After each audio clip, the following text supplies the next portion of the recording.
Alrighty, guys, we're here with Mort. Yeah, we got Chris. We did it. We got ourselves some Rick, it. and we got Ricky. And if you guys don't know Mort, it's obviously Mort's Garage, and we're here with my boys, you know, so you know how we go. The squad has assembled today.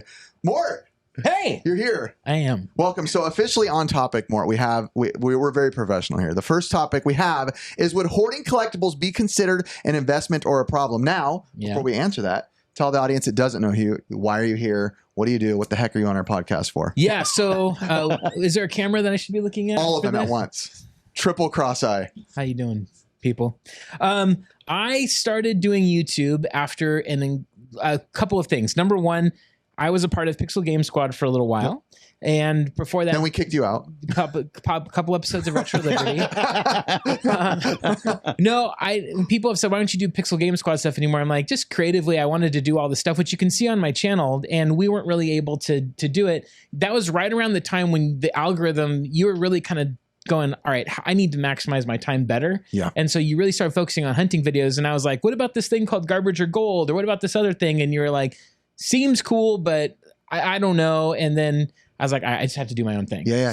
But I was terrified of doing my own thing. And then, but there's this creative part of me that exists, that has always existed. I've always been in bands, always done that kind of stuff. But after years of playing in bands, my ears got blown out from tinnitus and not taking care of my ears. Yep. And then my kids, they got cast in the film Asteroid City.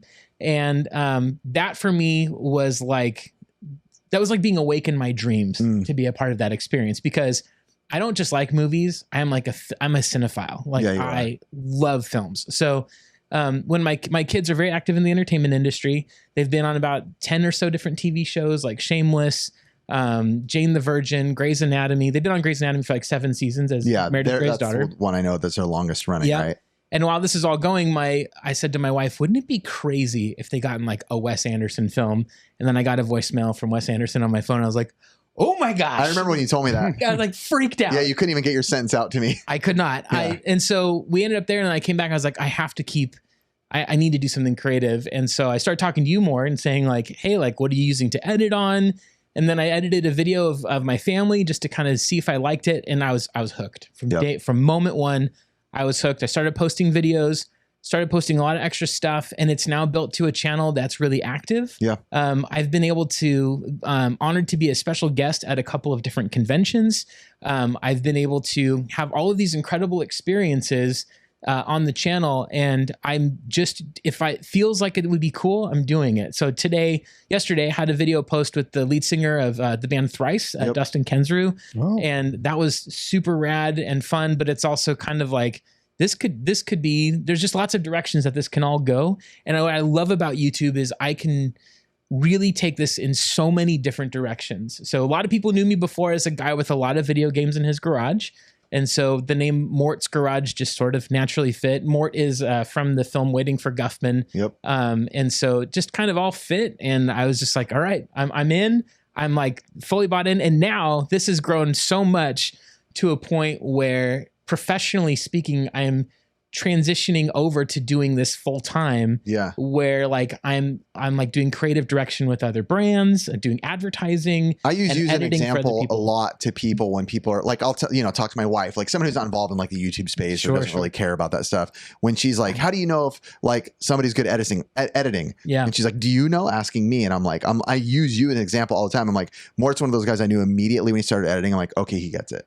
And it is interesting. We have a very similar background. Before this, grew up playing in bands my whole life, like creativity, like it's weird. Yeah. Those are just kind of two things that connected us, aside from we went to the same high school. A Christian high school. Yeah. Chris applied, but they said we don't allow Satanists. So they didn't let him. Go ahead, Curtis. Now, how many doors would you say that YouTube has allowed you to kind of open? A bunch. I don't know why that's funny, sir. I'm still laughing about that last comment. It's just so quick, man. If you were a song, you'd be Highway to Hell. I went to Catholic school and all that too. So did you really? My mother was a CCD teacher, so I went to regular public school, but I did go to catechism school. So Good for you. Catechism. I don't know what CCD that we is. called it, like catechism school. That's awesome. Yeah. Wow. I All didn't right, know just that, need to man. make that known. Okay. Is that where you like collect bones or something? We make jokes about it to Chris. I'll Hold check on. you know. Is this a Christian YouTube channel or is this Christians who are in a YouTube channel? You know, it's all of the above. I'm just joking. We're a squad, right? Yeah. That's We're like a what they say squad. about Christian music. Like, is this a Christian band or Christians that are in a band? We, You know, like, I mean, we could Skillet. care less about what you believe. I mean, that's what it is. Yeah. But we believe what we no, want. no, I think this is the most dogmatic section of the internet. Right? Really, I mean, this is a very. I'm kidding. This is not at all. But this is you being in YouTube. I think what's been the most exciting thing about the journey for me is. Like, I have a lot of anxiety, as you guys probably know. And Sure. It's a joke for anyone who doesn't know. Yeah. And I've worked through a lot. I have a great had a great experience in therapy. I'm very positive about therapy. It's changed my life in so many ways. But one of the things that I think a lot of people feel when it comes to anything creative is what will people think? And I kind of got to this point where I stopped caring and I started thinking, this is something that I feel. This is something that I believe in. And I'm going to go for it. I'm going to just see what happens. And because of following those instincts and just letting myself go with all of that, it has opened up so many doors in a way that's like, I would watch other people do YouTube and go, I wonder if I could do that. And now I'm doing something where I look at it and go, I'm proud of that. Now I want to make the next one a little better than the one I just made. And that attitude keeps going. And now it's like, it's crazy to be at a point where like really well-known brands are saying, create advertisements for us or create content for us. And what's cool is there's two kinds of roads that you can go down at this stage. One is just being an editor, which is really tough because AI has made that more challenging than before because AI has automated so much of it. Yep. Or be a creative director, which is to say, I have a concept, I have an idea, let's edit it this way. And what's fun is being able to just go, I think this would be really cool. Let's try this. And then for it to work, it feels really good. And I say that with just a sense of satisfaction, not in the sense of I make things that are, better than something else. I just am really thankful that I get to make things and that I get to try things and that works. So it has opened so many doors. So we connected with you originally because you were like the N64 guy. Like, it's kind of like how we knew you. Like, hey, you're the guy with the complete N64 set and it was all in the boxes and we were all blown away by your garage. Ricky is somewhat always jokes are thrown at Ricky as being a hoarder. You own a store, you're an investment guy. Ben is 100% scalper. So we all kind of have our. Hey, by the way, for anyone who's watching, Ben is one of the nicest guys in this community. We've said I just want to make that really clear. Yes, he is. In my storage video, you literally hear me when I close the door. I'm like, Ben, you stupid idiot. And I literally immediately go, actually, he's like probably the nicest guy I've ever met. He's just such a nice guy. Even if you ever need something, Ben will always be there for you. That's how you know he's a nice guy. I need an anal He exam. deserves the love. He's an unsung hero. I need an anal exam after this, Ben. But let's talk about hoarding. Yeah, I was going to say, for the audience who clicked for why we originally got here, let me ask Ricky first because I'm curious. So our original topic, but we wanted to let Mort, explain why he's here. Do you think hoarding collectibles, a lot of us can be accused of it. There's all different ways you can say you're a collector, whatever. It doesn't really matter, collector, reseller, whatever. Do you think hoarding collectibles is more of a good investment or a good problem or a problem? So I've been doing it for a while. You know that. So the one thing I notice is, especially with collectibles, they take up a lot of space. Mm-hmm. So if you're really thinking of like collecting just to like do a locker and collect all your collectibles, it's a waste of money. By the time you're done, like paying off all the rent or whatever you're using for it, it evens out. And you're like, dude, Curtis come on, Curtis. No, I mean, like, you got to think about it like this, okay? You have thousands of items, right? Yeah. You have to literally take that amount of space that it's taking and divvy it between thousands of items. It's cents to the dollar per item.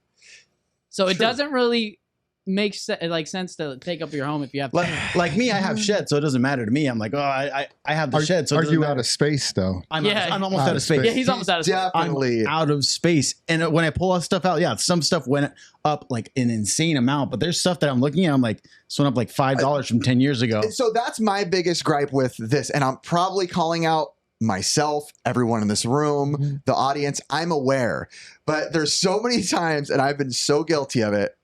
And I'll be honest, I make a good living now, is what I'll say, right? So I think of money a little bit different than I did back in the day. When I would go to conventions or stuff, someone's like, dude, it's crazy, dude. I bought this game like 5 years ago for $50 and now it's worth like $200. And I'm thinking, $100 is a horrible amount of money to make in a year and a half from that investment, right? Like there's so much that I know I could have put that $100 into and made $100,000 off of it in a certain amount of span. So I know there's a lot of things that I wish I would have known back then. And I'm not saying it's bad, because there are things that do spike a crazy amount, right? Where you're like, dude, I bought this comic and it ended up being this rare thing that's worth 200 grand now and I can sell it at an auction. I just think I'm a little turned off by I saved it and it grew $12 in value in the past year. And I don't want to wait till I'm 50 to cash out $400. You know what I mean? Not more like the quick flip method is almost like I've definitely a quick flip guy. Give me it now, and then I'll buy that something else, invest it in something else. Sell it. I'm more of an investment guy, because if you take that analogy that you said and it went up, say $50 on something, right? But if you have 1,000 of those items, yes, I agree, and they went up $50, yes, I think that's 50,000, or is that 5,000? I don't know, but it's a pretty good return. Then it gets better. I agree. So I've always been in a whole. I've become speculator. You're a speculator. But I found out early on that space is the biggest problem. 100%. And so I started just buying and collecting and hoarding, if you want to call it, or investing, all of those things. A little bit of all. Just the top end of every category. To be clear, before the podcast started, you told us you were buying up every copy of Rollerblade Racer on the NES. That was a different thing.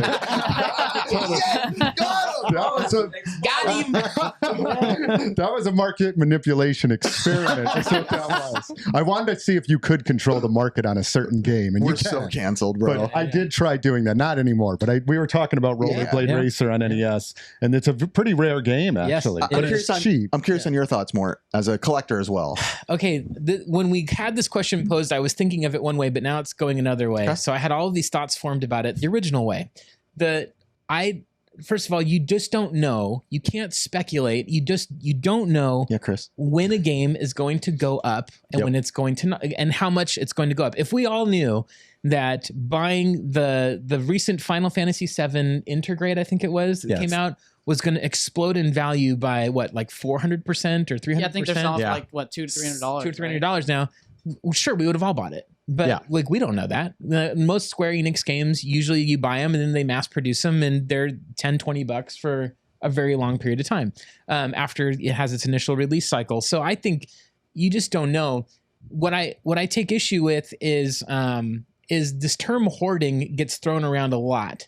And I think that there's like an actual clinical application of that term. For sure. And we use it in a way that almost feels like almost in a playful way, but in a way that's like kind of like, get the attention off me, you hoarders. Like, so for example, it's almost like showing up to the bar and you being an alcoholic and going, what are all these alcoholics doing in here? And like, it's kind of a way of like, that's a good analogy, It's actually funny. So that's a very Simpsons. I could see that in the Simpsons somehow. Yeah, but just as a way of saying, like, I think like I look into my own self and my own habits and think, well, I don't know that, like, as a hoarder person, it's not interrupted my relationships in a way that's damaging. I've not gone into debt over my spending habits and collecting habits.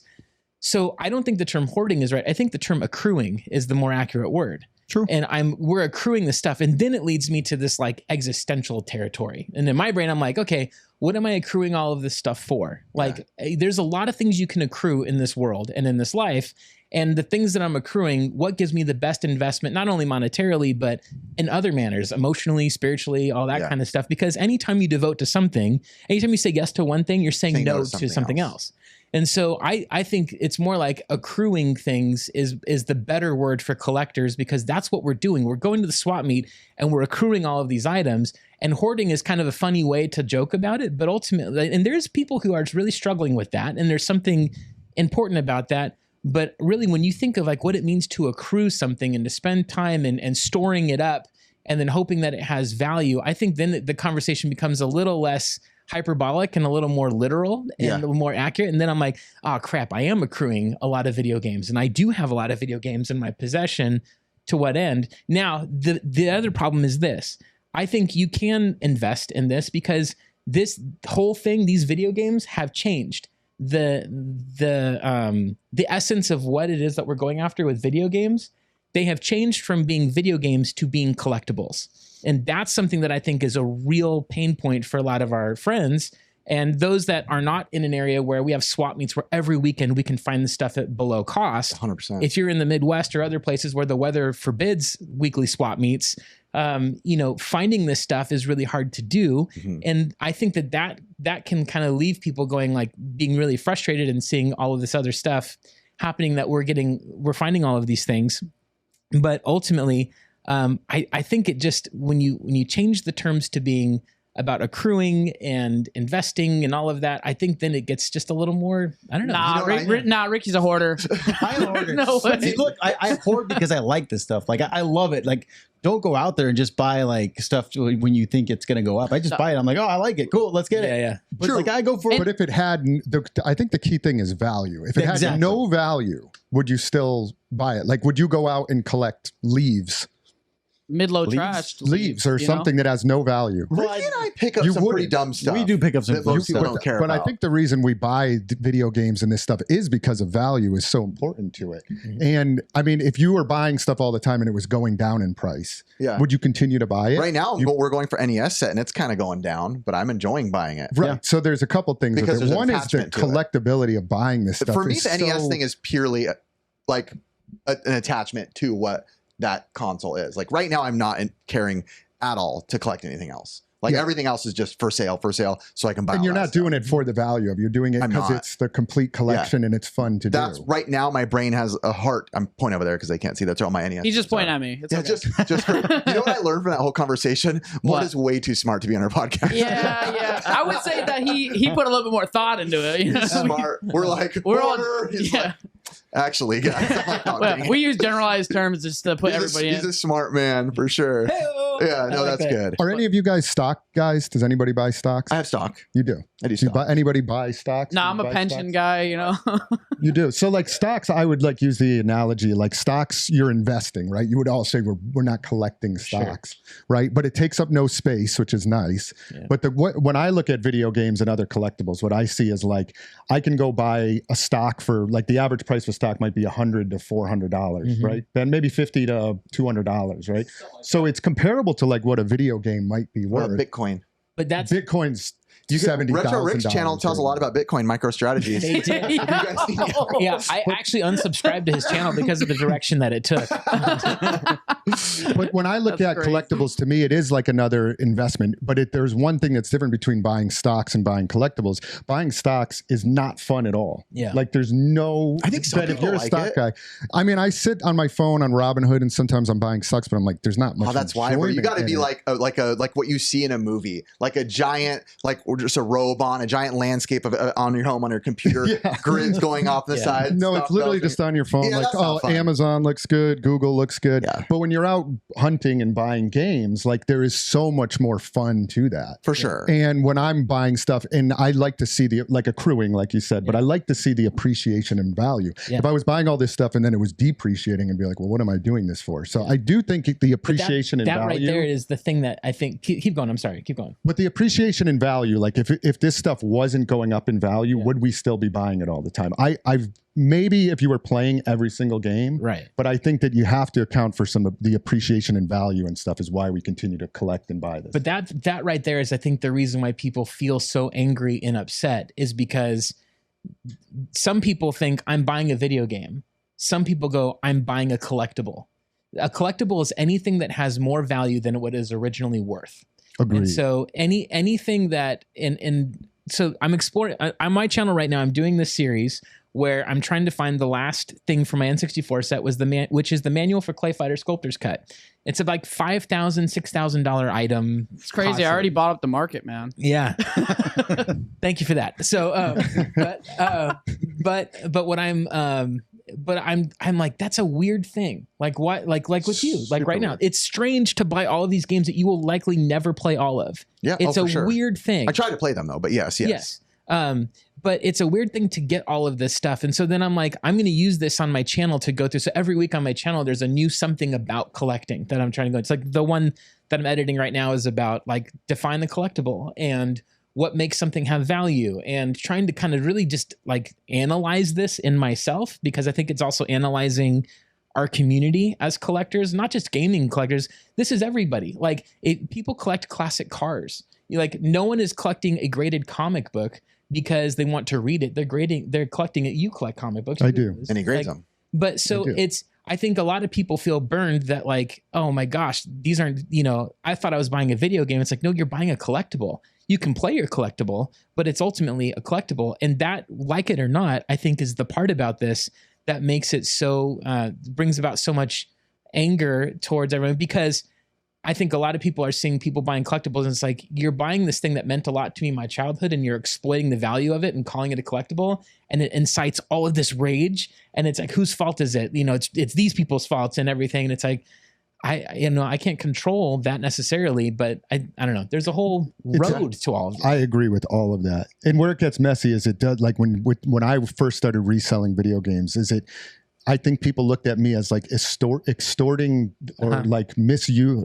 Maybe extorting is the word. Like their childhood. Exploiting. Thank you. Not extorting. Exploiting their childhood. And that is where it gets messy. But that's a good point about it being an actual video game versus a collectible. Yeah. I like that. Yeah. And ultimately, a lot of people, when they're hunting, they're playing with those definitions where they're like, is this person selling a game or a collectible? And sometimes people have different definitions of what those things are, and that's up to you watching. 100%. Everyone's opinion, view, hoarding, collecting, reselling, scalping, acquiring, all this, what it's worth, the nostalgia value kicks in. It's going to be up to each individual person. Yeah. You're never going to see a comment section where everybody's unanimously like, that guy does it right. But there is something objective though here, which is that no one is spending over $2,000 on a single cartridge because they want to have the experience of playing thing. If 100%. You could play it through any other means. Absolutely. And in fact, a lot of the games on the eShop, if you wanted the physical copy of them on the Nintendo eShop, you'd be paying hundreds and hundreds of dollars for some of those games on the eShop, I think, like Earthbound. Is that on the eShop? I don't know. I don't even know. Okay. Anyway, supposing that it were. I only play physical now, man. Yeah. Just physical NES for sure. But I'm not casting judgment on for sure. us. I'm usually casting judgment on myself and going like, why do I do this? And I think that's ultimately the better thing to do, is to look at your own habits rather than to judge everyone else's. And I still think that we've talked about it on here. Is there is a gray area where I think you can be still, and we've said it many times, like you can be a gamer and love video games and play video games and be a collector and a reseller and all of those things and an investor and do all of them. And we know it doesn't have to be one camp and the other. And we know that because we do it. Right. That's just the reality of it. I think those black and white categories of are you investing or are you hoarding? Well, I mean, maybe it's a little bit of both. Like maybe, and like I think you brought up a really good point of like, I wouldn't be buying this stuff, especially at the volume that I am, if it was going to go down in price, every month or whatever. But that's just a really tricky thing that's a messy thing to kind of get into. So. Yeah. And I think like another way of thinking about it, if you're like self-aware of it. Yes. You know what I mean? Like when you're collecting, I feel like hoarding would be like, you just have no concept of like how much you actually have. Yeah. You know what I mean? Well, usually we're driven. That's literally Ricky. No concept of anything yet. No concept of what he has. Like you. Oh, I don't know what I have. Yeah, we literally make this joke at his when we're doing the Whatnot show, and if anything falls behind the desk, it's gone forever. and hoarding, and don't look either. When you think of like the Hoarding TV show, right? Like when they go into those people's homes, like the hoarding that they did, roaches, it's like garbage bags and like food containers. It's like garbage. That's what I mean when I say it has no value, right? There's like a clinical element to hoarding as opposed to accruing, which is collecting. Yes, I'm not a hoarder. So I would not call you a hoarder because you still. Before you move on, I have to say this one thing. You cannot. No, so you can do whatever you want to do, man. We can move on. It's okay. No, we can do. Come on, we're having a great time. Let's go. I think the last piece of this is, and I've been studying this because I've been doing advertising with other folks, is that people are driven emotionally to make a decision, and they make the decision, and then afterwards they justify it rationally. And so like if you split those things apart and start looking at what's the emotional thing driving this, and then what's the rational justifications that I just used for that, I think that gets into really interesting territory. And I wouldn't tell you how to think about it or feel about it, but it's worth self-exploring. Boom, boom, boom, boom. All right, guys, we're going to move on to our next topic. It's going to be agree or disagree. Welcome to the camera back. Hey there, guys. Hey. Wait, you haven't been on camera this whole time? No. Why don't you sit right here, He's bro? hiding. No, your boy takes the sacrifice, you know? You can't look. There's the camera right there. Bro, you should sit We're on still the figuring out the new setup. Yeah, you know? I've been telling Riv, I was like, it doesn't matter if I'm on. I want to make sure that everybody has a spot. Curtis. No, Mort, you go sit over there, bro. Just no camera. Imagine we have you on the podcast. What if I just kind of popped up on screen every once in a while, like, hey guys, and then just kind of came back down? I'm just hoping at one point we have 6 cameras in here and we just do we'll it get switching there. around. We'll get so, Dang. all right, we're gonna go on to our first one, and Please it's don't going rain. to be. Oh, whoops! I didn't even have it pulled Agree up. or Guys. disagree, by the way, for audio listeners and everybody. We're going to hold up a thumbs up or a thumbs down if we agree or disagree. There's going to be some, hopefully, disagreements. That's All the right, best so way. the first one's gonna be: it costs you nothing to support your friends. Agree or disagree? It costs you nothing to support your friends. Agree. I agree. Ricky has to I disagree. Okay. Go ahead. Well, explain yourselves, guys. Well, technically, I like for your friends. I love doing stuff for my friends, but in the end, it always costs you something. It either costs you like time with your family, time you can't get back. That's one thing you can't get Is Ricky back. tearing up? Hey, man, Ricky, thanks for all your help, bro. When is the hugging segment of the podcast? Came out of nowhere, I was like, He did just stop smoking a couple weeks ago. I'm proud of you, buddy. I got into smoking because of my friends. Finish your. No, but like I love helping my friends, but at the same time, I don't think it's something free. It's like I always know because my family will ask, like, you know, Nicole always want me to be home doing other stuff. So in a way, it does cost you something. That's a good point. I get that, but I think there's also different levels of support, right? It can be a support to a full extent where Ricky's, let's say, is starting up a new store and I'm like, I'll be there to help you. I'll help you get inventory, this and that, versus praying for him when I go to bed at night. Yeah. Right? Yeah. Calling him for 5 minutes and just being like, hey, what do you need, bro? I got you with advice. Yeah. So I think there's different levels. So I think that makes sense as well. It's not because there's no definition of like you're either all in or all out as support. It can be something as small as loving on them. Sure. Right? Sure. Hey, that's a great decision. Call me if you need any help with any questions or anything.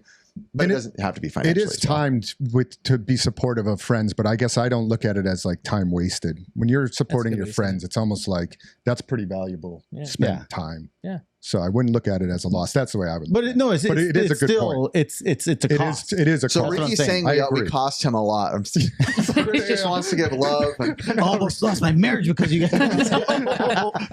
Oops. I can't tell. How about your sentiment on it, Mort?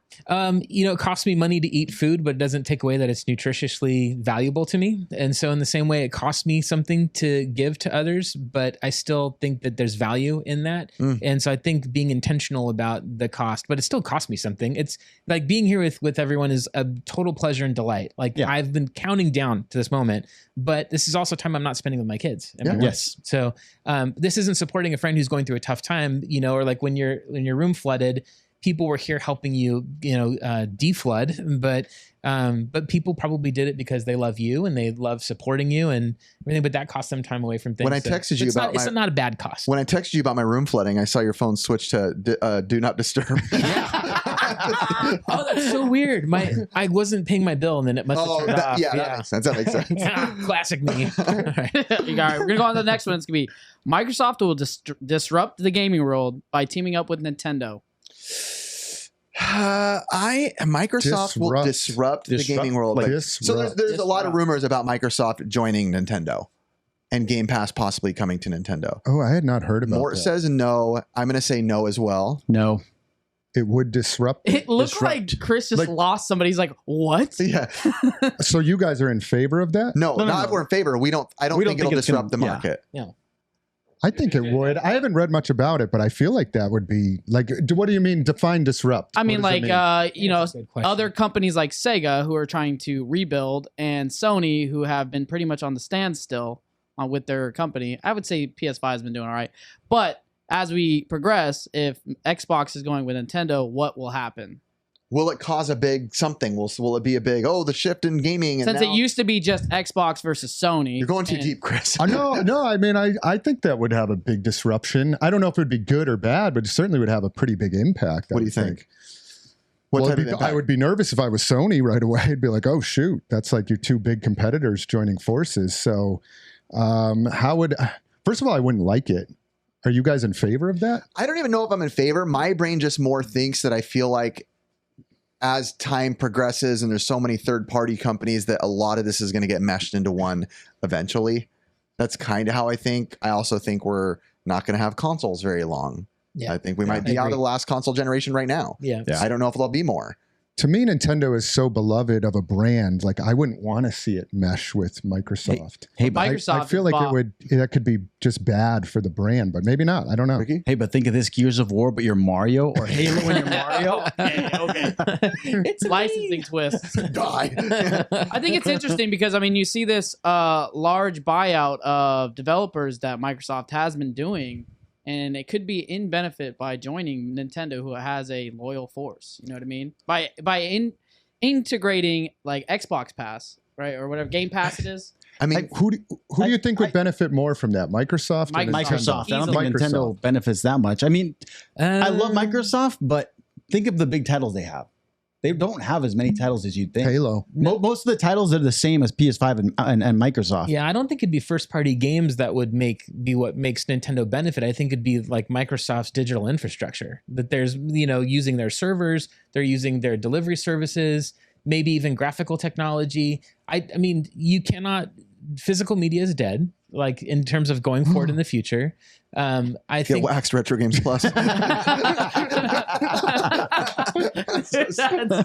Just kidding. I gasped when you said that. I heard. No, but I think I mean I think at some point, if the moment you think things are good and stable, it's going to change. Things just have to change. Yeah. I think the more important thing is to figure out like how do we adapt. As long as I can still get Nintendo developed games where that Nintendo charm is there, and if it means that Microsoft's delivering it to me, maybe in better graphics or whatever, but Netflix for games is the future, like it or not. Oh, 100%. Game Pass is the future. As soon as Game Pass became what it was, I think in this newest generation where it was all dialed in and perfect, I was like, okay, that's where that's where it's going. As much as I'm a physical guy, I'm like, this is the nicest thing in the world to be able to just sit and play this stuff at a okay, I didn't like that, I'm going to the next game. I do wonder if because of some of the backlash that we're seeing over some of the digital stores being deleted, like there's a story that came out recently where I think Sony's like Vita games and PS stuff on the PS5 store, I think it was, were starting to get deleted. Not like an Adult Swim library of like shows, but actual games are now being deleted. I do think that the consumer backlash is there, but there's even with all of that backlash, I just don't know that it matters. So I'd be curious what they would do. But Nintendo, look at their history. They have made so many good choices. They made some bad choices, but they've made so many good choices that I'm trusting that in their future that it's going to be good too. They need to bring back the Nintendo seal of quality. That's what I want to see. Bring that The Nintendo seal of quality. Yeah, the little star thingy. All right, we're going to go on to our next one. Homer Simpson is a good dad. Oh, Homer Simpson's in a good... There's some episodes where he is a good dad. Yeah. I guess for the most part, he is a good dad, so I'll agree with that. I'm going to say overall no, but I love Homer Simpson to death. I say he's a good dad. All right, give me your guys. What's a good dad? He does stuff for his family. He sacrifices a lot for his family. He always gives up works a job, behaves. Yes, he disciplines Bart. Yeah, the way we need to bring it back. Strong disagree on that one. Yeah. Not me. I like it. He's always there. He's always been there. I don't think Marge and them ever got divorced. He never left ever. He's always been there. He even resisted Lurleen. He did. That was a great episode. That was a really good episode. That was great. No one understands. He's not perfect by any means. No. I mean, definitely in real life, your family would probably be dead if your dad was like Homer Simpson. You probably would have blown up your house at some point. Which he has done. Which just like let's be honest. You know what? It's almost very similar to Tim the Toolman Taylor. Yeah. Right? Like he's Home Improvement. I can see that. Yeah. He's a good dad, but he's a complete buffoon. He almost kills himself and every other person around him every other week. Yeah. But in the end, he loves his family. Homer Simpson is the sitcom archetype of the bumbling father. Yes. Like every bumbling father character has influenced Homer, or Homer has influenced them in some kind of a way because of how long The Simpsons has been on. Yes. Yeah. For me as a dad, I learned really quickly that it's not important to make every right choice, but it is important to repair, which means that when I make bad choices, or if I even if it was a moment of frustration where I lost my cool or otherwise, I think good parents know how to repair with their kids, which means I can say I'm sorry. You know what? I shouldn't have raised my voice. You know, etc. And every relationship, because we're all flawed, is built on a cycle of rupture and repair. Absolutely. It's just how many people are good at repair. Yep. And so Homer. So I'm going way too deep on this. Yeah. I was like, man, This is agree or disagree. I like this. Let's keep going. literally, I was just like Flanders or Homer. He's like, what? Who would you rather have? What I love though is Homer, for all of his mistakes, Yes. he always comes back to the right thing at the end. That scene, okay, I'll weep thinking about it. The scene where he gets the job at the episode where he gets the job at the bowling alley, his dream job, and then Marge gets pregnant with Maggie. Yeah. And the very last moment of that episode, do it for her. Do it for her. Yeah. And That's it's a like classic. that's like that is the heart and soul of a great father. Of a great father. Yeah. Yeah. And Yes. like you said in the end, I mean, we all, are dads too. I mean, I can't tell you how many times I saw my dad make mistakes. I can't tell you how many times I look in the mirror and go, how do I keep making mistakes as a dad? But like Amen you to said, that. it's all about walking in and going, I'm willing to repair. I'm never too big to tell my kids that, yes, I'm your dad and I screwed up. Well, and that also know? teaches your kids that they don't have to live to the burden of being perfect, that they also will have to repair as well with their Absolutely. relationships, especially as they move into adulthood. We parent so much not by what we teach our kids, but what we show our kids. Yep. And I think that repair is a big way that you do I tell my kids all the time that you can never make too many mistakes around me. Like, I'm not going to be like, that was too many. I don't love you anymore. Like, Yeah. there's no limit to what that should be. The do it for her is I knew you were going to go with the do it for her. Beautiful. I was thinking of the Springfield Gorge. You know when Homer jumps up for Bart instead? Oh, that's an early episode. Yeah. That's an early episode. Oh my I love gosh. that one. Go ahead, Curtis. Oh, yeah. All right, we'll go on to our next one. It's going to be, you should shave your head if you're already balding. You should shave your head if you're balding. I'm going to say yes. Yeah, I agree. Oh, we all agree on Put it this. this way, I'll say this with very love. Obviously, wherever you're at in your hair, if you have a lot of hair, great. Wherever If you you're at don't, in your cool. hair journey. But I will say, I put it this way, I've seen men, this is the way I'll explain it. I've seen men that are going bald and they're not shaving their head where it doesn't look that good. Yeah. But I've never seen a guy who's going bald shave his head look bad. Right? Like if it always just, and again, wherever you're at is where you're at. If you're watching this with the best Friar tuck I've ever seen, then awesome. More power to you. Absolutely. John Riggs, the best example of cool, weird, funky Benjamin Franklin. He Love has the Riggs. most awesome hair ever. We love him. Yeah. I love that. But I personally know that I would immediately, if I started to sense any. So you would shave it like Mr. Burns if you had that? At what point, though? How far back do you go when you I start to just looked shave? around. We How all- are we? We're very blessed in this room. Okay, Seriously. I'm the old man in the room. And I still, Are thanks you to my, older than me? There yeah. is not a You are? receipt. Ben, I'm 44 in a Curtis, couple weeks. Oh, you are older Yeah. than me. Ben, Curtis, Ricky, me, Chris, Yeah, I have a lot of hair, and Mort. And there's not. That's just a blessing. We'll just It say is it a now. blessing. I think what it is, you need to open the front door to this spot, let people walk in, get the juju that's in this room. Their hair will grow. That's it. But Gabo's been here. Oh, and Gabbo, love you, Gabbo. And we love you no matter what you look like. We're not hating. Just Yeah, I honestly think it's a power move. You know what I mean? You got Bezos, he's bald, that's true. Who's basis? Yeah, Bezos. Jeff Bezos. Bezos. I thought you said Bezos. You've got two options for a Bond villain's hair, slicked back or bald. Ooh, those are both right. good. Yeah. Those are both good for a villain. They suggest power and authority. I do get it, though. It must be tough, like if you are receding. Like you want to hang on to, you want to try to save it, but at some point, I would shave it you're just immediately. hanging You on guys- for life. You gotta let it go. What is Blake going to do when he turns 30? What if his hair starts to recede? Oh man, Oh, I didn't even think about that. I would tell him to Are you kidding me? shave it. I He's don't. going I to have to can't grow his picture. mustache more, I think. Oh, Probably. and if you are bald and shave your head, a good beard is a very powerful. That is a good look. It's a handsome look. It's a great Yeah. look. It's a If great you look. don't a good get look. either. Then you're just butterbean and you go for it, bro. That's it. You That's just what I go was for thinking. it, bro. Yeah. You look like me when you first met me, like a thumb. Like, Thumb Wars cover. What's next, Curtis? all right, we got our next one. Buying a $1,000 game manual is a waste of money. Oh yes, let's go. I'm saying agree and disagree. I can't pick one. I will say agree, but I have plenty to say after. Yeah. Because if I do have the box, and that'll make my thing complete, Mm-hmm. I disagreed. I can't pick. I'll agree. Are you in investment thinking mode? Absolutely. Yeah. Okay. I'll agree. And you're, of course, you can comment on this because you're looking at buying I feel like I've been $1,000 talking manual. a lot, though, But so if you are completing something and well, that shut up. item is worth Like, what is Clay Fighter worth complete now?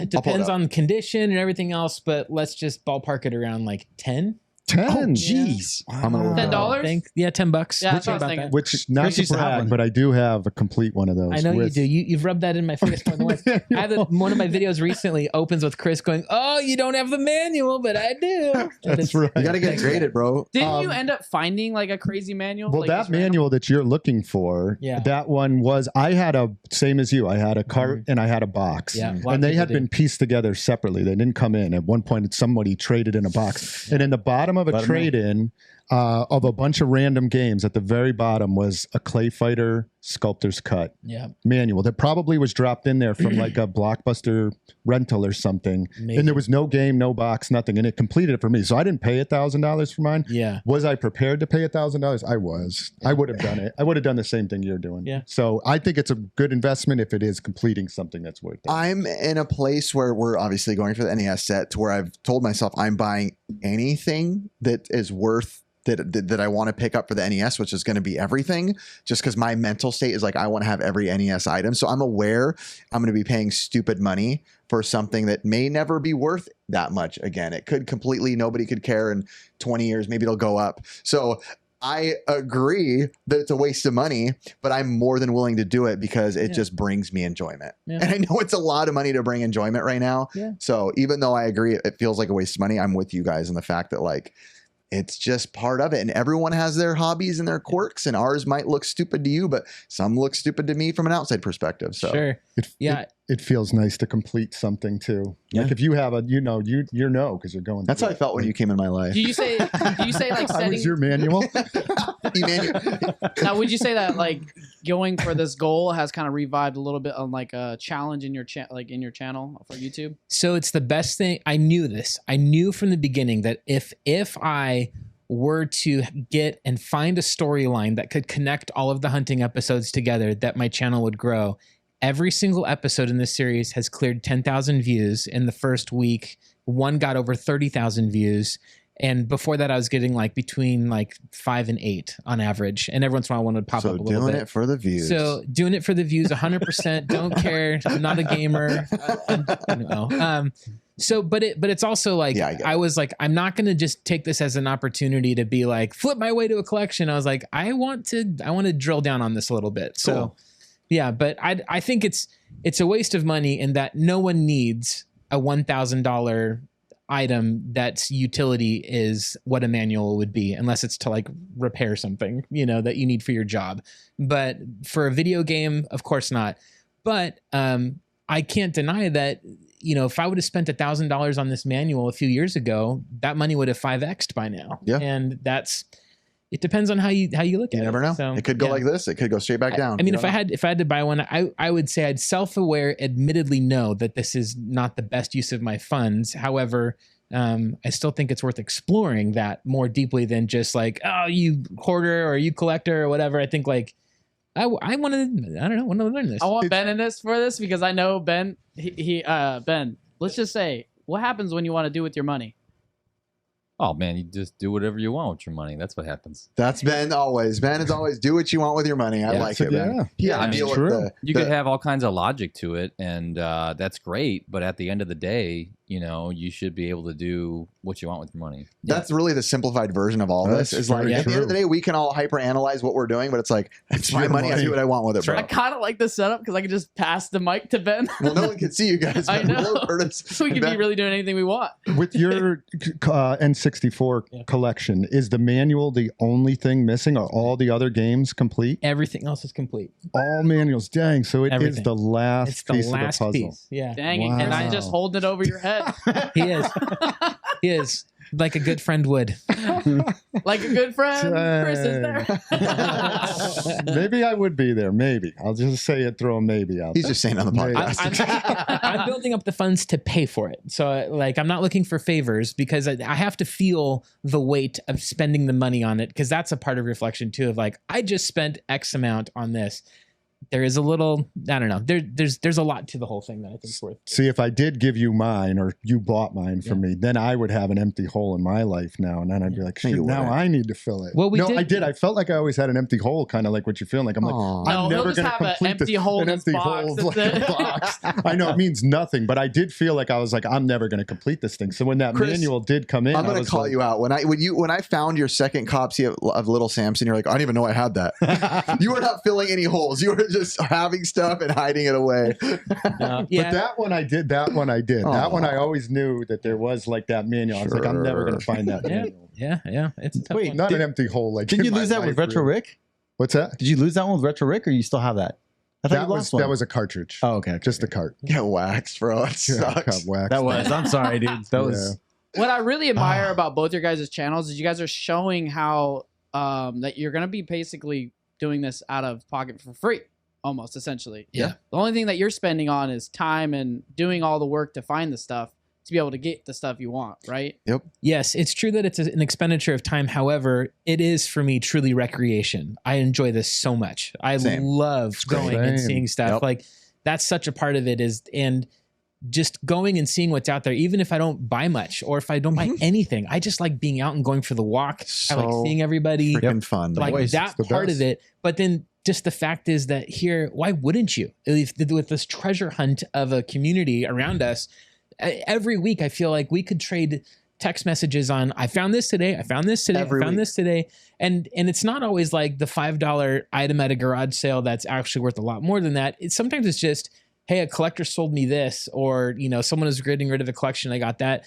That happens so much around here. And I just think by virtue of being in Southern California, like Los Angeles in particular, all the storage lockers that get bought out of just they trickle their way down here in studios and things like that. Yeah, why wouldn't we end up? We're not in LA, but yes, they trickle down towards this area. A lot of the people most of our vendors do buy in the LA. They buy in LA, bring it down to Orange County. Yep, and they don't just sell exclusively at ours. They go to Rhodium, they go to all types of stuff. So I mean, they spread it out pretty good. They do. All right, so are your guys' YouTube channels safe from being deleted?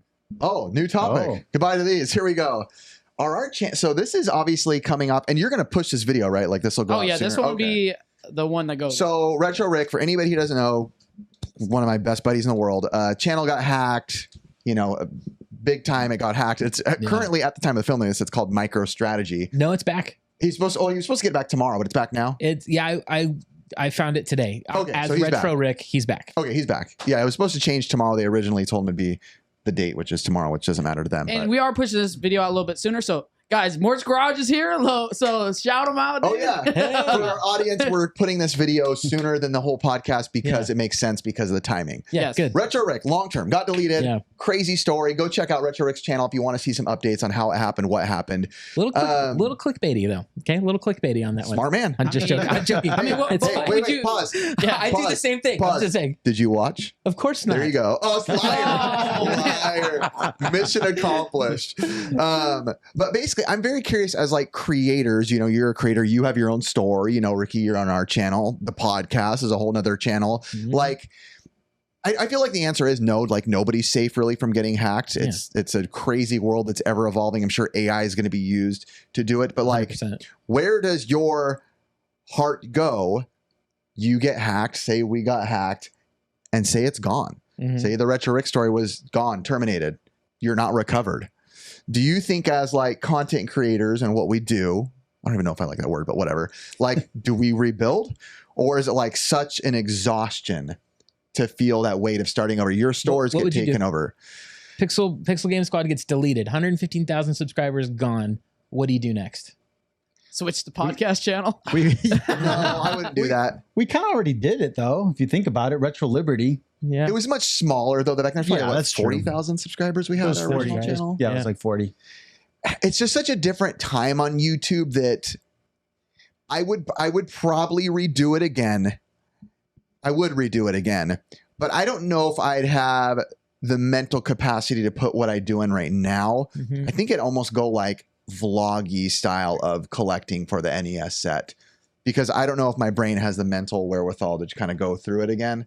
Just because I know how much time, effort, energy, sponsors, I mean, all this stuff, every little piece that fits in, and having editors, working on thumbnails nonstop. Like everything's such a machine time consumption. It really is a machine that it's almost like my brain would be like, I'm going to restart because I love doing it, because I'm going to be going anyway. Like we just said, we're going to still be going to the swap meet. Yeah. But I don't know if I do it the same way. I might take it a step easier, especially because, I mean, let's be honest, as content creators, we've seen those thumbnails pop in from the channels about IQ and strategy on YouTube. And it seems like retention editing is kind of going away, and it might be going to more just storytelling and letting videos be without needing to be crazy things happening. So I don't know.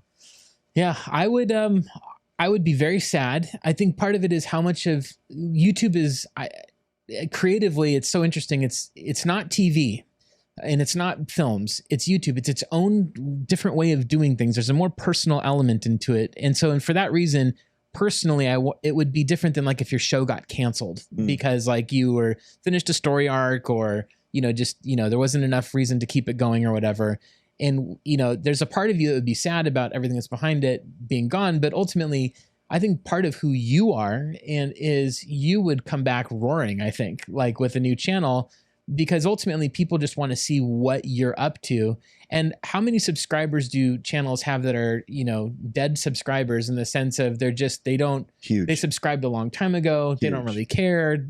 Or maybe they lost their own password to their YouTube channel, so they don't watch your uploads, whatever.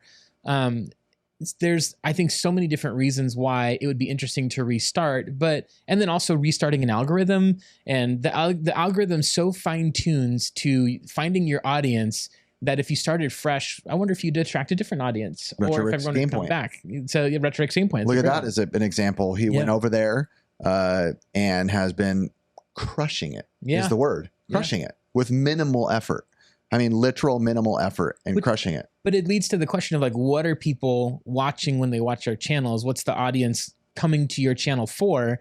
And it's because ultimately it's not because of your cool editing. It's because of you and Ricky and everybody in this room that's a part of Pixel Game Squad and Pixel Plus. And I think that at some point they would just miss seeing you, regularly.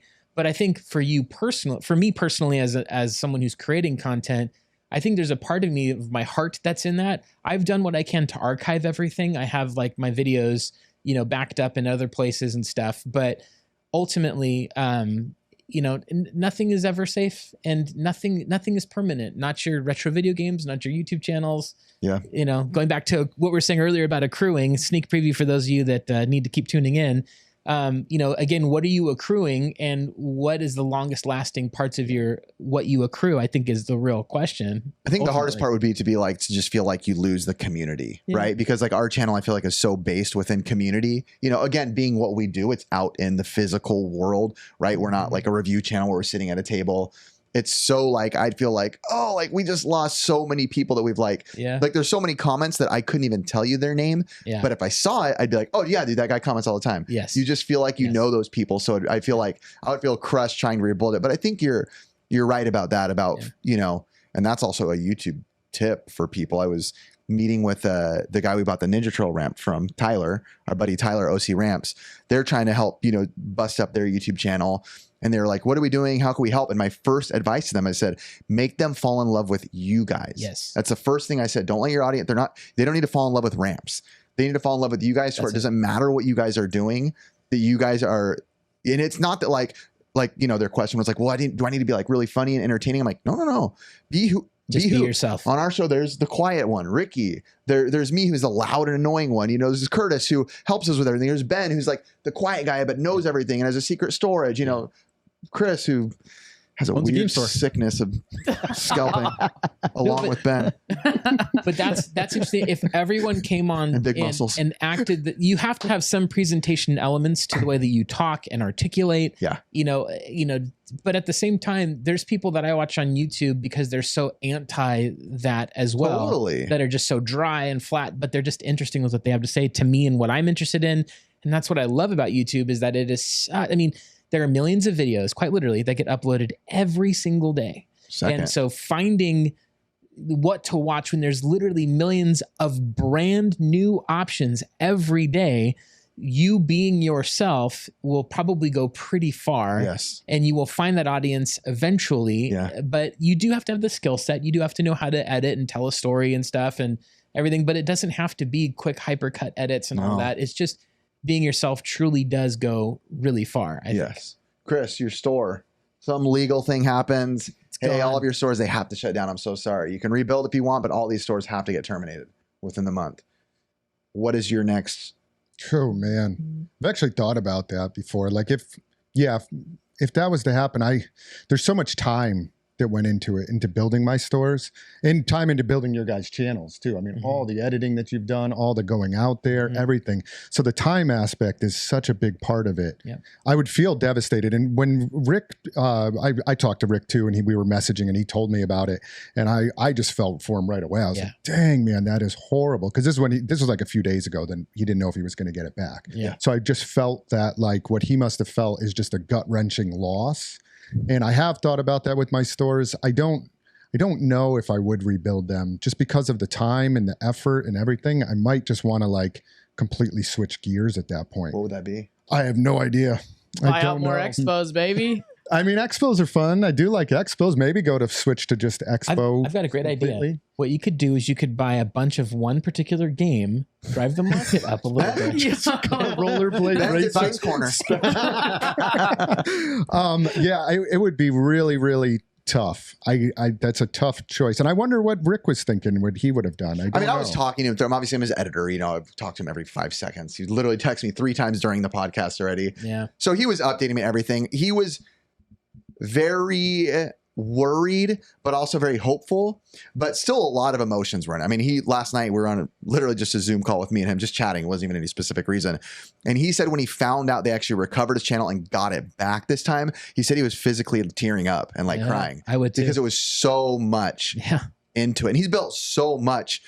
And again, a lot of people, you know, may not understand, and maybe you do as a person when you build something so big. It's not like it's just Retro Games Plus. It's not just Mort's Your heart's on it. It's not just Pixel Game Squad. You've built a community. We got an expo because of that. We have been part of this. We go to conventions because of it. I sell on Whatnot because I'm able to do this. I support my family because of certain things and jobs that I've got at editing because of YouTube. It's a resume for me. There's so much more that goes into the ecosystem of what we all do. I also use the term, it's your life's work is what I look at as. Like the stores for me, and this took me a long time to accept this, like I didn't appreciate what they meant to me early on. I do now. I'm like, oh, this is what I did with my life. Like at some point I'm going to look back, and your guys' YouTube channels and your YouTube channel, you might do other stuff too, but like whatever that piece is, and for Rick, his channel, of course, is a big part of his life's work. It's such a time capsule too. Yeah, it's again the time and the people you meet and everything. So to have that like just turned off for Rick like that, like at least with my stores, it'd probably be a slow death maybe,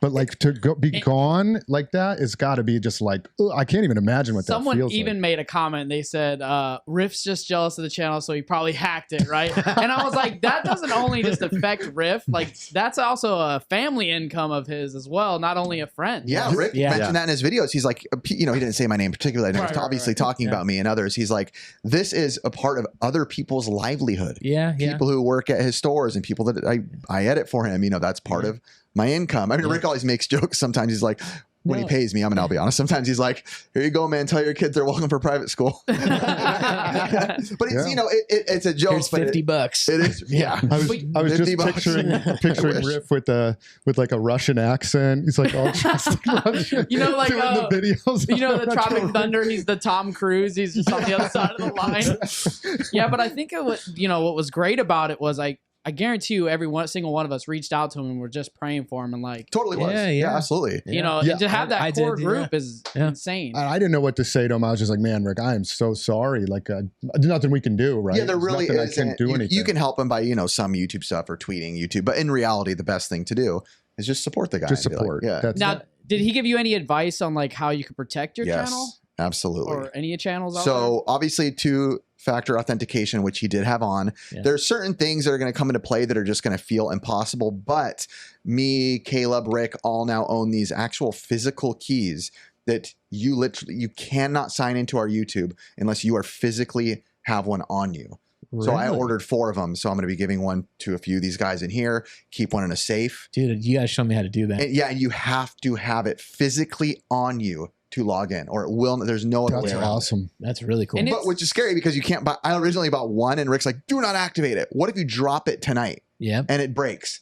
Like Oh. you are screwed. Dang. So that's why I bought multiple. I have one in a safe box. You know, have a Yep. couple burner ones you need just in case. But Yeah. you know, you can't make it to Russia with one. What if you did a Pixel Game? What if you did a Pixel Game Squad giveaway where you gave it to somebody and like some kind of a thing? That we'll host that on Mort's channel. We'll give away his channel. You got a couple of fun spiders up there above your head, just so you know, Oh, I like them. just chilling. Those are some fun ones. It's all right. They Oh, sneak in he's every once in a coming while. down. He's coming. Should I get him? Eat them. I kind of like him. Nah, he's trying to hide. If he comes down more, will you let me know? What I've realized over the years of owning my stores, and it's gotten worse actually more recently, is like I feel that you are always kind of getting attacked from a lot of different angles, not in a good way. And I'm not talking like customers maybe with bad reviews or something. I mean like straight scammers, and I would throw thieves into the mix of that too. Thieves are a little bit more like upfront stealing from you, but I most recently even had like just in the last year I had we write checks for when we do trades, which is pretty prone to stuff happening, but I've done it for 10 plus years. I had somebody straight up like fraudulently just writing Retro Games Plus checks Yeah, you for a told us total about that. $7,000. Wow. Then I had Blake. another employee that I just found Blake. out. Blake. It was Blake. That's where he gets all that Got you, shirt Blake. money. Yeah. I had another employee that I found out just doing my taxes was stealing like $4,000 or $5,000. Of course, there's thieves. That So sucks. it's like That it's pisses just me off. kind of like just, and it is just a course of business. I mean, it is what it is. I take it Yeah. just as it is, whatever. But it just kind of sucks. You're in the scamming of Retro Rick's channel. Like you're getting kind of attacked. My wife and I were unfortunately, from a talking lot the of other night. different It's like, ways. what? I don't understand the mindset of I'm going to earn my living and feed my family by stealing from people, like as a living, right? I know we all sin and we all make mistakes and maybe have stolen, so they're all horrible. But it's like, no, I'm going to choose that life to physically ruin people's livelihood. That's what It's such a weird concept. That's what makes it, I think, so fascinating, is because that person, we have empathy, and a lot of people who do that, there might be circumstances where it's like, dude, I just need bread for my kids, and I don't mind stealing bread from the grocery store, and that's where they're coming from. But then there's people who are just like, I'm just going to steal because I'm going to steal, and they literally don't have those things that would make you go, why would you do that, inside of them for whatever reason. Morals. Yeah. Morals. I was actually talking about that with Blake today too. Like, just he's a young entrepreneur starting up. He works for me, but he does a lot of stuff on the side. And he was telling me about an incident. I won't go into details of it. And I said to him, I said, listen, I just want to let you know, you make a decision now what type of businessman you want to be. Yeah. You either want to be a morally like good businessman where you have, a straight compass, where you're not ripping people off and you're not screwing them in any capacity. People you don't know too, and just make that decision now. You're young. And I think we've all kind of made that decision. You're not like, we're not out to get anybody. You're not out to rip people off. But unfortunately, some people don't have a good compass. And I think once you start scamming people, it just like becomes, that's what you do, I guess. I don't know. Any short-term reward I've not yet in my lifetime found the long-term reward of being honorable has always beaten any short-term reward of being. It always will. Agreed. Always. Yeah. And whether you believe in karma or not, I don't know, but I do believe in like, if you're always doing good, you'll sleep good at night. You carry those like being kind of a crummy person on your shoulders. I think if you're ripping people off and stuff, you reap what you sow. Yeah. Yeah. So just be a good person. I would say that you guys being like Rick and Riff have like very unique way about going about things, because you put a lot of trust into people knowing like your account information on a lot of things, and that is kind of specific. I don't know about you, Mort. Like, I don't know how many people would know or access your information, but it's one of those things that just feels like everybody's vulnerable at one point. You know what I mean? Yeah, you're all vulnerable. I mean, especially if you're running a business, there's so much vulnerability in it because, we hire out bookkeepers and finance people and financial advisors and accountants, and all these people need information and they need your passwords and all that stuff. Thieves are usually smart. I mean, like, predators look for prey. They don't look for like hard targets. They look for easy targets. And when you get really busy and there's a lot of pans on the fire, then they went away. There's a lot. It's Just on curious. like your shoulder, but there's but when there's a lot of pans on the fire, it's hard to keep track of all that, which is why it's such a big deal. One, to be honorable, and then to find honorable people that are on your team. Like you can't put money value on that. Yeah, and and I feel like we curate that type of stuff even outside of business, like even in like the swap meets, like right. It's something so simple, but it's like we've kind of found like our crew and our people at swap meet of people we can trust and people we can buy from and people we can hang out with and go break bread with after and go hang out with. It's like you kind of. It's nice to find those people and kind of lock them in your life. You're like, hey, you're someone I can truly trust with. Even you gave me some stuff there. Like, hey, will you sell this for me and let me know? And you take a little percent. It's like we have earned that trust from each other. Like, yes, I will take care of it from you. I'll make sure you get your share. I do it right. I do it honorably. Make sure you feel good. So it's nice to know those relationships like form. Yeah, the trust is so important. Like people ask me how I run stores in Connecticut, like 3,000 miles away, like my stores are there. And I'm like, well, I have really good people that I trust. Yep. They've worked for me for 8 years or so. Like I have to fully trust them.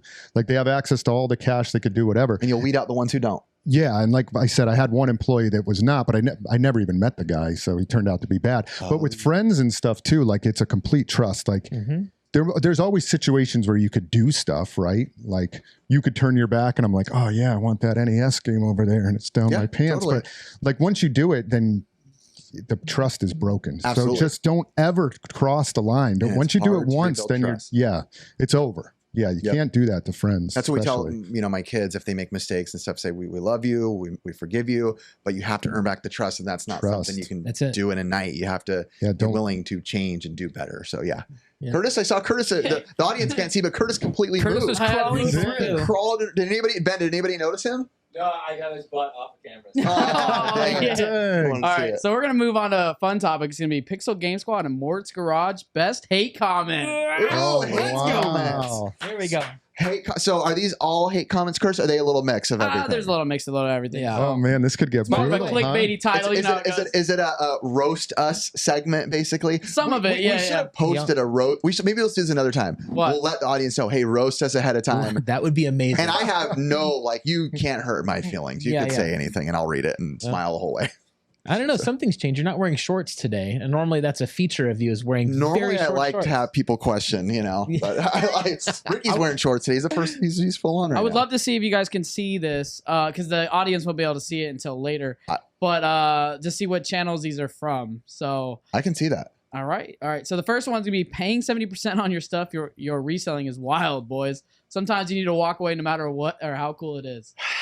I agree. Paying 70% is really high. Okay. That's a Pixel Game Squad comment. Oh, that's Pixel Game Squad. Okay, I bet. That's probably us buying from Dusty. Let's be real. But honestly, so the reality is Ricky and I have learned, and we've talked about it before, so I won't go too deep, that, Dusty's not the kind of guy that wants to sell his stuff for 40%. He's just not going to. Yeah. But Dusty also brings me some things sometimes that are worth a lot of money, and he's willing to get me some really rare stuff. And in order to keep that friendship, that bond going on some of his stuff, I'm like, I'd be willing to give you 70% in hopes that when you find the crazy whatever it is, that I get first dibs on it. And he does, and he continues to do that for me. So 70% on I would pay that all day on highly quickly sellable items because it's just quick turnaround. Yes. So I agree. if there is an authentic Pokemon cartridge that's worth $100 and you said, give me 70, I would 100% buy it because I know that the moment I go to an event to sell it, it will sell for $100 every time. Even if I sold it for $90, that's a quick, easy $20. I agree. It's true. So, but I wouldn't pay 70% on mid-tier games like Super Mario World or stuff that's like pretty commonly available. Which is a great example of why when people on the internet consume content, they go, what? Retro Rick bought that lot of 400 games and he only paid 50%? That's because he's getting 50% garb he doesn't want that he'll never be able to sell. I've done that too. That's what I mean. I just bought a huge lot of Super Nintendo games, probably 40 games. And it's all medium tier games, but and then some low like sports common stuff. Yeah. And I paid up on it, but I could have, I don't know. When you see what the value is of it, it's definitely, I got a deal. Yeah. But some of that stuff might sit in my inventory for too long until I give it to Chris to take off the hands. All I know is I just read the next comment. Yeah. Chris, why don't you read it and guess who it's directed at? This is one of my favorite comments. How old is this guy? Why is he dressed like my grandmother? That's got to be Mort. It's from my channel. For those audio listeners, this is why you need sometimes to tune into video. Mort, why are you dressed like our grandmas? I love my sweaters. I don't care. Your grandma dress is cool. That's how I feel about that comment. Have you always liked the cardigan look? Man, once I found them, I never will leave them. You know, I feel like I've never not seen you with that look. It's comfortable. It does its job. It's a little different. I love it. I don't care if I look like your grandma or Mr. Rogers, or whoever. I'm a fan. It's cool. The thing that I got about this is I feel comfortable in my own skin about it, and I don't care. If you have stayed true to it too. Since I mean, you literally look like you're wearing a blanket at all moments. That's how I feel. I'm a cuddly, friendly guy. I do want to say I think I've only seen you in a T-shirt like one time. Maybe. Yeah, I don't. Maybe at your house hanging out. Yeah. Ricky, this one I know is directed at you because I found this one. I will say I have to admit it was very hard to find negative comments about Ricky. Impossible. And it was easy as pie to find him about me. I was like, every comment, this guy's annoying. I have one special commenter, but okay. This is about Ricky. You know what comment I'm sick of on my channel is, why is that guy so attractive? I get that all the time about me. It's just a regular thing. Yeah, you know. Ricky, this was on about like Demon's Crest, and then they referred to like the Genesis speakers. Same thing. That dude is so selfish, y'all. Y'all take it as jokes, but I could not be friends with someone like that. Bag. Like that. So for our audience who doesn't know what we're talking about, so Ricky has found a few items before in the wild where he had a copy of it. Before we were reselling, Ricky, I may say, it's true. And Ricky refused to give me dibs on them when I was with him. What's your thoughts to this? I don't care, Ricky. Obviously, I could be friends with someone like this, my best friend. We always pick on each other. Like, I remember the whole reason why I didn't give him that is because we had a ton of Super Nintendo games. I was piling on. He's like, dude, just give it to me. I'll get them at the end and we'll split them up. So he grabbed all these Super Nintendo games and he kept them all. Yeah. And I was like, what the? So after that, I'm like, I'm going to get him back. And I got him back. So the good news is Ricky and I have been basically doing that our entire time hunting. Is we kind of just do whatever we do. We're best friends, so we don't really care. There's no rhyme or reason. But the good news is I'm the editor, so when I do the bad moves, I just got to cut it out. now Jared is, so Jared gets to deal with that. But that's really the part of being an editor is like I have a control issue and I get to keep it all under my control, and you get to do that as well. There's times where I definitely will, like, I'll say something and I'll immediately record after. I'm like, Jared, for the love of God, take that out. Like, I'm okay with being like offensive, but there's a few where I'm like, I probably went a little too far. Yeah, we all do that sometimes. I love that Mort favorited this one, so I'll let Mort read this. Okay, this is on my channel. Great to see the guy. So this came to my channel about you. Great to see the guys out without Riff making the video annoying. Accurate. Yeah. Camel Crew. Hold on. Chris comes up in one of my comments too, as well. Oh, don't worry. I'll bring that up in a second. No, I thought that was funny. I think Blake told me about this one. He was like, I have to tell you there's a negative comment. I said to him, I was like, dude, I don't want to hear the negative comments, man. Yeah, this is it. But I haven't read the whole thing. Read it, Chris. Read it. Own it. That Chris guy is incredibly unlikable. And less of him on your content would be a good idea.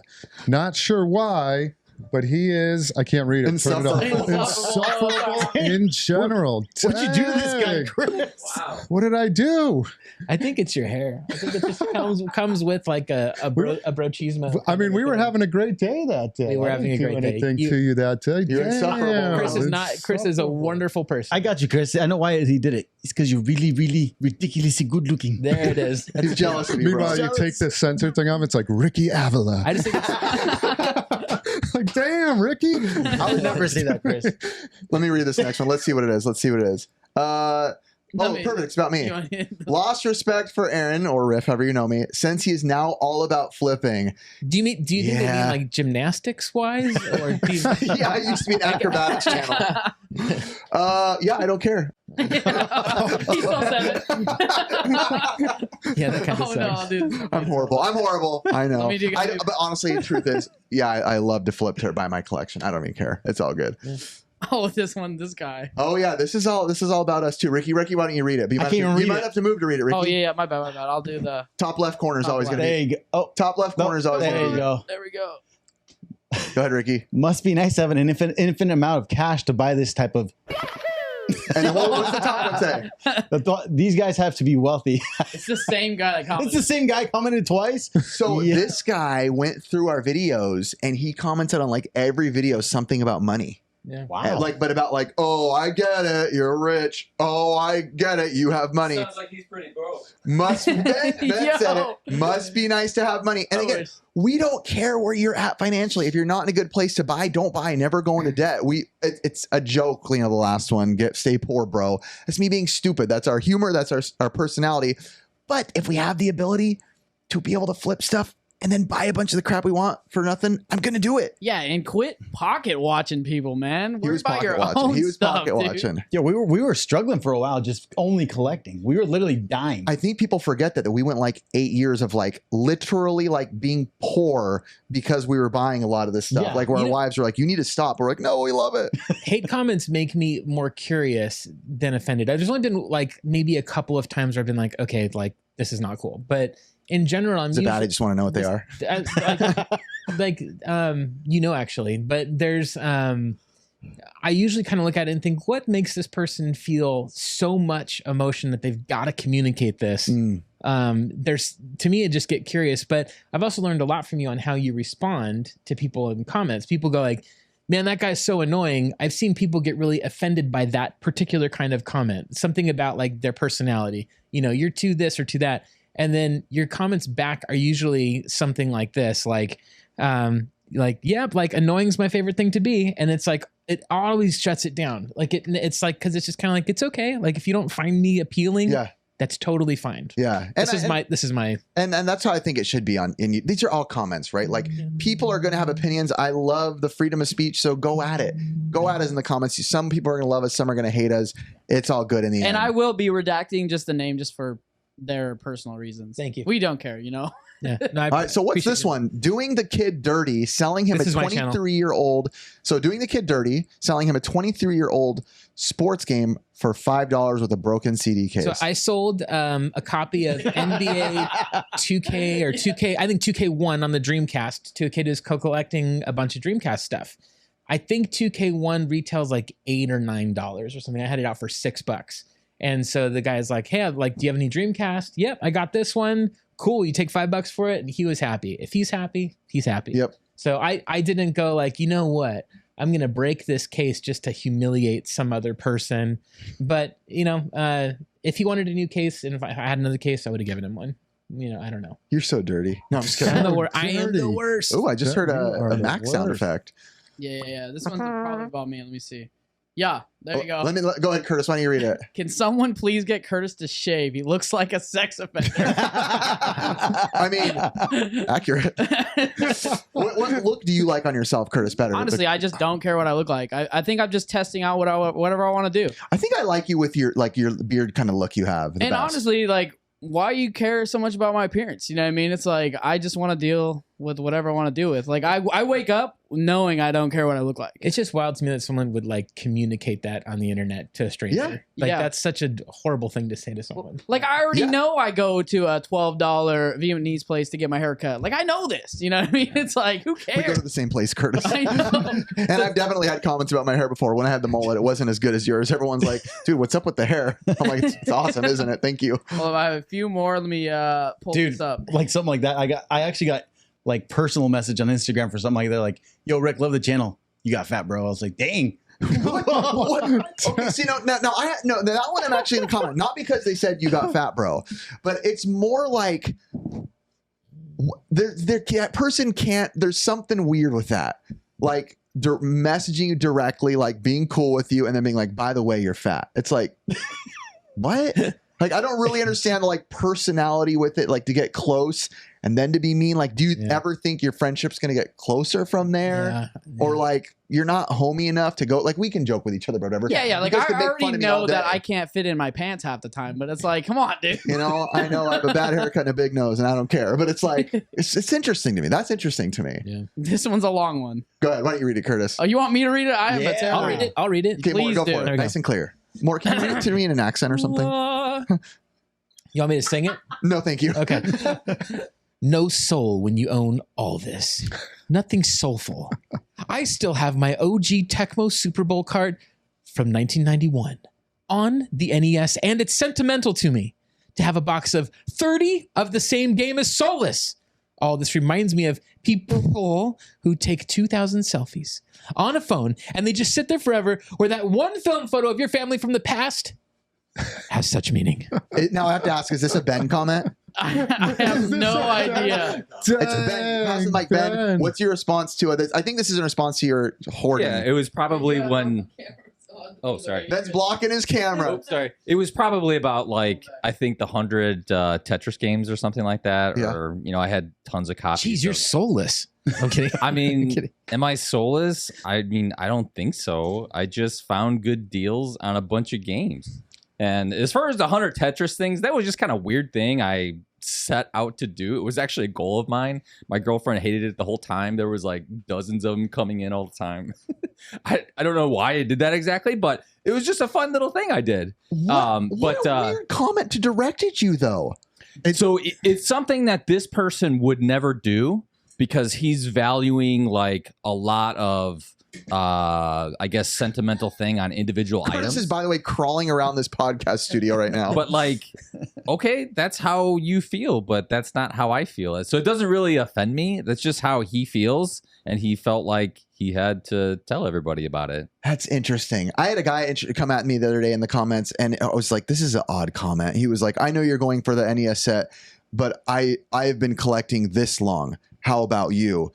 Has it been longer than me? And I'm like, what a weird, like, what it was like flex. A flex. Like, I started collecting 5 years ago before you or something. I was like, that's an odd kind of.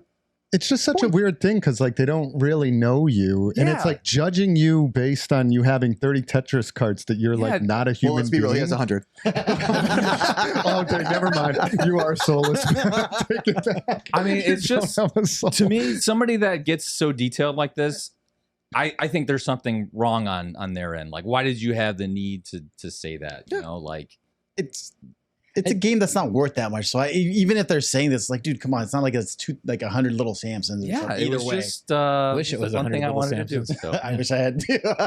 Thanks, man. Yeah. Curtis is bouncing around. He's back. All right, we're back. Let me pull up another one. Sometimes when I get negative comments, if there's like a string of similar comments, I do get a little reflective on like, what are people seeing that I'm putting out there? Yeah, and I do try to. But if someone's just trying to like take a shot, I'm usually kind of like, I hope you're okay, man. Yeah, there's a huge difference. I mean, we probably should have led with this, but in constructive criticism, or if you see a common thread, everyone's like, yeah, actually, that is really not good, dude. That's like really unhealthy. Then it might be like, okay, let me reflect and see, maybe am I doing this wrong? But when it just comes to, you're the guy who waits for a selfie to be valuable or something, I don't even know what that means. I'll read this. I feel sorry for all these people wasting their time on kids' games. I hope they can learn some useful skill and gain useful knowledge instead, not trade games and waste time. Uh-oh, Curtis, you just blocked me. No. Not trade games and waste time. Work can be more fun than games, and games can be quite a chore to play. I don't even understand what that meant. Why are they even watching the channel? Talking about kids' games. Yeah. Was that on Mort's? I don't know where this was directed. This might be my channel. I think this is my channel. My response is like, hey, I'm sorry you feel that way. I think play and being playful is something that's essential for being a good human. And if my version of being playful is playing video games, hanging out with my friends and finding them, what a wonderful thing. I'm not hurting anybody. I'm just enjoying my life. So I think like, there's an interesting association. People who are much older have this real particular association on video games and being kiddie. And then as we've gotten younger people coming up now, look at video games as like a legitimate art form, and so it's interesting. But I think I think being playful and having a sense of play as a person is just a really important thing that you need to have. I agree. Yeah. That guy has all work and no play. Darn right. There's a movie about that too. Yeah. LOL at Riff calling Curtis Mr. Limp. It's funny because Curtis tries so hard to be cool when it comes so naturally to Ricky and Riff. You old farts. No shot, Mr. Dude. Limp. Yeah. No, that's when I was hurt. Mr. Limp. Remember when I was like this? Oh, is this episode? Yeah. The one that Jared edited out my the Roxbury. Emilio. I thought you were going to read the one below it. That thanks to Dusty for delivering the pogs. No, that was a good one. That was awesome.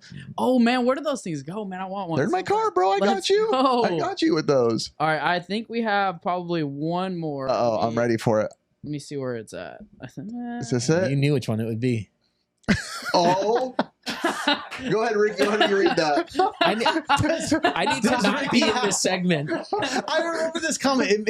I was dying. What's it say? Does Ricky have an OnlyFans? I'm a boob guy.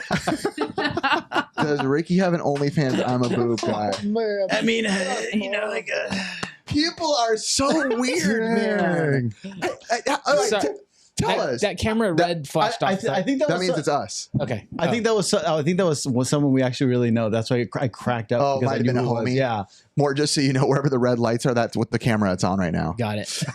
It's interesting. So as viewers, guys, gals, whoever's watching, I'd love to know your thoughts and if you've ever felt the need to dig. Again, constructive criticism is different, but I'm talking a dig. Like, you ever felt the need to be like, I don't like Chris. He's stupid. His beard bothers me. Like, I don't even know if I've ever felt that towards, or enough to leave. I mean, it, look guess. at the next one for you. Oh, the next one. Anyone else think Riff is a bit much? Being around him must be exhausting. You can be a little exhausting. I 100% agree. I 100%. But you gotta think, like, his personality is so unique. Like, you're not gonna find somebody to match that energy. You know, I'd rather be around somebody who's a fun time than Like, yeah. Oh, I love Debbie Downer. Yeah, I love it because I'm down here and he's right here, so it kind of like. Thank so you, much- boys. I love you guys. No, and I agree. I'm a bit much. I mean, I've known this my entire life that I've been a bit much. Like, there is no way around it. My wife knows it. She's known me forever. My wife is more like the Ricky. She's quiet. She's gathered. You know, she's cool. She's collected together. But it's interesting how. I remember when I first came on YouTube, there was quite a bit of people that were like, dude, you are just straight up annoying, bro. And I was like, I am not going to change. That's my personality. But that's exactly right. You should absolutely just be yourself. Yeah. Yeah, and you're 100%. very high energy, but to me, in a good way, high energy. Like, I'm impressed with how high energy you are. To me, you never come across as too much. But like, I'm kind of like Ricky. I think you probably compliment people that might be less high energy. Have you ever hung out with anybody that's really high energy and you guys conflict? I've never had somebody that I felt like was like as high energy, but my brother-in-law and my sister-in-law they're a lot like Jordan and Mike. They're a lot like me. They're very talkative. They're up here. They always want to, like, if you stop listening, they get closer, like, hey, I'm still talking. They're kind of like that. And I have fun when I'm with them like crazy. I don't feel like I'm like competing. Gotcha. For like, who's gonna say the most and be the funniest? Sometimes that does, like, too high energy people. They're like, oh, I know. it's like too much. Or too low energy. Or too low energy is bad too. Yeah, like sitting there like nobody's saying anything. Yeah, so that's good, man. Nothing like doing a show to make us feel devalued. Yeah. Yeah, but we actually, I feel like all the good comments way outweigh the. Oh yeah. We literally had to find like a little needle in a haystack to find these. Yeah, so thank you, honestly, everybody who is supportive of all the different types of personalities, you know, as a squad. And the fans of all of our channels. I mean, like, even Mort's Garage. I feel like you get a lot of positivity from our end that go to your channel. It's true. We do get the same, you know? Yep. And my OnlyFans. And Ricky has OnlyFans. How do I Subscribe. sign up? What's it going to be called, Ricky? I don't know. The pixel paywall. Milk. Someone said something like you should start an OnlyFans where you just. Someone said you should start an OnlyFans where you just stare disappointingly at people in the other side of the camera, just being like, "No, you shouldn't be here." Like, that should be. All right. I like that. All right. This is gonna be a little bit of a touchy subject, but can boy. a community destroy a content creator? Ooh, okay. So where this came from in my head, can immunity destroy a content creator? And the way I look at this is I'm not looking at necessarily like drama channels, like content creators destroying content creators. I was looking, and I'll be 100% transparent, is, how do I say it? Good on the last section. If you missed the last podcast episode, we talked about comments. And a lot of times I feel like comments can change if they come in strong enough, whether they're accurate or not. I feel like they can really weigh on a content creator in a way where they might act in a way that they don't even want to act because they feel like the community wants them to. Mm-hmm. And my example always that I've gone back to, but I would just love your guys' opinions, has been, you know, the old days of I've said it before. I had a whole video that I wanted to go out that I actually filmed before we relaunched the NES Pursuit, but I couldn't get it out in time. And it was basically me in the room just talking about how like the first time we did the NES Pursuit, we got pretty much nowhere pretty quickly, right? We got maybe a few hundred games, and that was like years, right? We're already at like 310 episodes. Not saying that's the right or wrong way. There is no right way. Wherever you're at financially is the right way to do it. Be respectable to where you're at. But I feel like I wish a Retro Rick came around earlier and let me know that you have 700 random games that you'll never play, you don't care about, you're not attached to them, you could care less if they got burnt in a fire, but you absolutely cannot sell them because you cannot be known as a reseller, right? And we've talked about this before. But it hindered me so much that I refused to sell these games that I didn't want to play, have no nostalgia for, don't care about, because I just knew that I could not be labeled as a reseller or my channel's done. And when I look back on that, I feel like it was so stupid that I allowed a very small portion of the community, I'm not going to say everybody, of course, the community has been amazing, but for those voices to be so loud that I convinced myself that that's how I have to collect. And if anything, it destroyed the whole point of the show, which was to get NES games, because I couldn't afford to get NES games, because I wouldn't allow myself to make money off any sort of video game that I couldn't complete it. But it's all because of those things that were pushed into my head so hard. Like, you can't, you better not. And I'll say now, I almost don't want to say it, but I do, because he's a friend of ours. Okay, whatever. Gabbo, our friend, I feel like sometimes that I see Gabbo makes so many jokes. We love you, Gabbo, by the way. He'll be on here. He'll probably be here on he might be here on the next podcast, by the way, which we'll absolutely tell him about. There is no gossip in or between. Like, he says scumbag reseller so much, but I feel like there's a large portion of his audience that thinks he's being serious, and they have no idea that Gabbo resells. And I think he would be kind of scared to tell his core audience that he resells, because nope, scumbag resellers. I'm not a scumbag reseller. I'm not a scumbag reseller.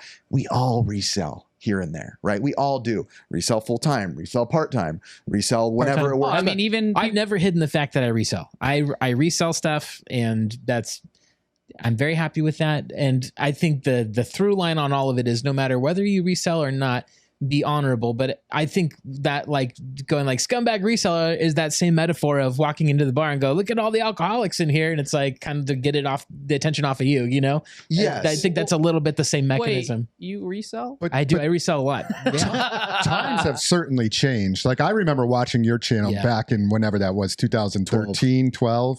Like, there was no reselling channels back then at all. If you were to have been the first one to have come out, you probably would have gotten crucified. And that's not even my point necessarily of this, is like, we're talking about reselling, but I'm just talking for like your community pushing you into something so hard where you feel like you can't say the truth about what you feel. It'd be like, I mean, this is a totally dumb example, but let's just say Ricky's whatever political party. He's right-leaning, right? And he makes a joke about it, and everyone's like, oh, he must be left leaning, and then all of a sudden he gets a big support for left leaning. He's like, I'm kind of scared to say I'm actually not really even that. This is all metaphorical. Maybe his, you'll never know. But it's just, I'm saying, I feel like I've seen it before, and I've seen it in people to where they kind of like closet some things that they feel because they know their community wouldn't accept it. So here's my question for you. So why do you think you cared so much about what everyone thought of you? I don't know. I was a people pleaser. And I went through some stuff in my life when I deleted my channel, to where I went to, seminars and certain types of events and, different biblical, teachings and learnings. But you had to get to the core of what that was. I had to get to a core of being like, man, I am a people pleaser. And now I'll even say that I maybe went a little too far, not people pleaser. Like, I don't care what the F you think, bro. And maybe even a little too far. Right. But I just know that back then I'm like, man, like, and I feel like it all got affirmed to me recently when Ricky and I started collecting NES again. And I'm like, why do I enjoy this so much? And I feel like because I'm finally doing it the way that I want to do it. This is the way I want to do it. And I love that I can go to the swap meet and buy a bunch of crap and be like, cool, all these games that I'm buying are going to be free because I'm going to sell the ones I don't care about. Some of what you're touching on, there's two things that my brain's thinking of. One is that some of this is about the sea change that we've experienced in doing this for 10 or so years. For me and for you, longer than that. 12 years, yeah. For sure. There's been a sea change again of these have gone from being video games to collectibles. And so reselling video games to make a profit is bad. Reselling collectibles to make a profit is more gray, I think, in people's minds. And also there's a more of maybe a pro-business, mentality. I think what people are offended by is they see people overselling or overpricing games, like at retro game stores and stuff. When people price stuff. Why'd you put your hand on Chris? Yeah. Oh, I'm just reaching out. I'm so sorry. Chris is like, get waxed. I'm a natural market stretcher. price. Let me actually pause before you finish your sentence. I will say Chris is actually one of the best price game stores I know. Easily. And the reason I say that is I will go everywhere I go now. I go to price charting before I buy anything, even conventions now, anything. And every time your store is literally always somehow perfectly just a little below price charting. Yep. We're tied into price charting. Okay, there you go. That's why. Yeah. There you go. I've always just believed in market price. Amen. People complain about the price, trust me. but Mike, it is what it is. Go ahead, Mort. Now you can finish. I just want to get that out. So there's that part of it, but ultimately, I do think that I lost my other thought. So let me just leave it on that, and then I'm sure it'll come back to me. But I just do think that we're in the middle of a cultural change within this world where we have gone, like, we weren't grading games 5 years ago, I think, or 7 years ago or whatever it was. And at that time, to buy something to resell to make a profit on it was far more stigmatized than it is now. But I don't know when did comics start having that stigma to it? Like, you're buying a graded comic? Like, did that ever exist? And if so?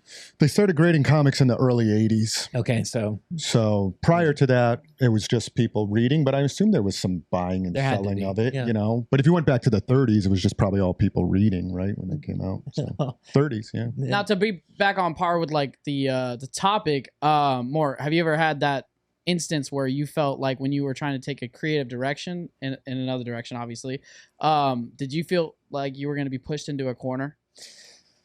This is a much bigger question. So strategically, when you are making YouTube content, is that what you're referring to specifically? Yeah, for your community, you're switching it up on them. Their daily usual thing. Yeah, I guess in a very small and consequential sense, I still get comments regularly about bring back the theme song that I have. I have a very goofy theme song that's especially prevalent in my older videos. And some people are like, I skipped it, and other people are like, bring it back, I beg you. And so, but ultimately, change is just an important thing of keeping things fresh. But here's the tricky thing: when you're making YouTube content, you can work with the game, or you can fight it and be bitter about it. And I think ultimately you have to do a little bit of both. Like, you have to take some creative risks when you're making something, because ultimately people want, I think, the passionate part of that creator. Like, take filmmakers, for example. Some filmmakers I go to see, and I know that I'm going to go see one of their kinds of films, and if they make a film wildly different that doesn't have their style on it, I'm probably not going to like it as much, but I might appreciate them trying something different because it might make them more energized to make their best stuff. And yet at the same time, if every time I went and saw a Christopher Nolan film or a Scorsese film or even a Wes Anderson film, and it was the same kind of film every time, it might be like, he's just Wes Andersoning, or whatever, which is some of the critiques of Asteroid City. But ultimately, I think I look at YouTube as much as an artistic platform, as a business platform. And I think of what I create as something expressive, not just for commerce. And that line of art and commerce is interesting, because if you're going to have to do something to make some money, you have to play the game a little bit. So anytime I do a hunting video now and I finish the hunt series, I'm training the algorithm in a way and the audience to go, when that video comes up, I can't wait to watch that. When I do one of my other kinds of videos on my channel, it doesn't get the same kind of response. And I think you just have to kind of figure out how to adapt to those different things. And if my audience were to turn on me and go, I don't like this anymore, I'm done watching Mort content. Do you think you would still keep producing it?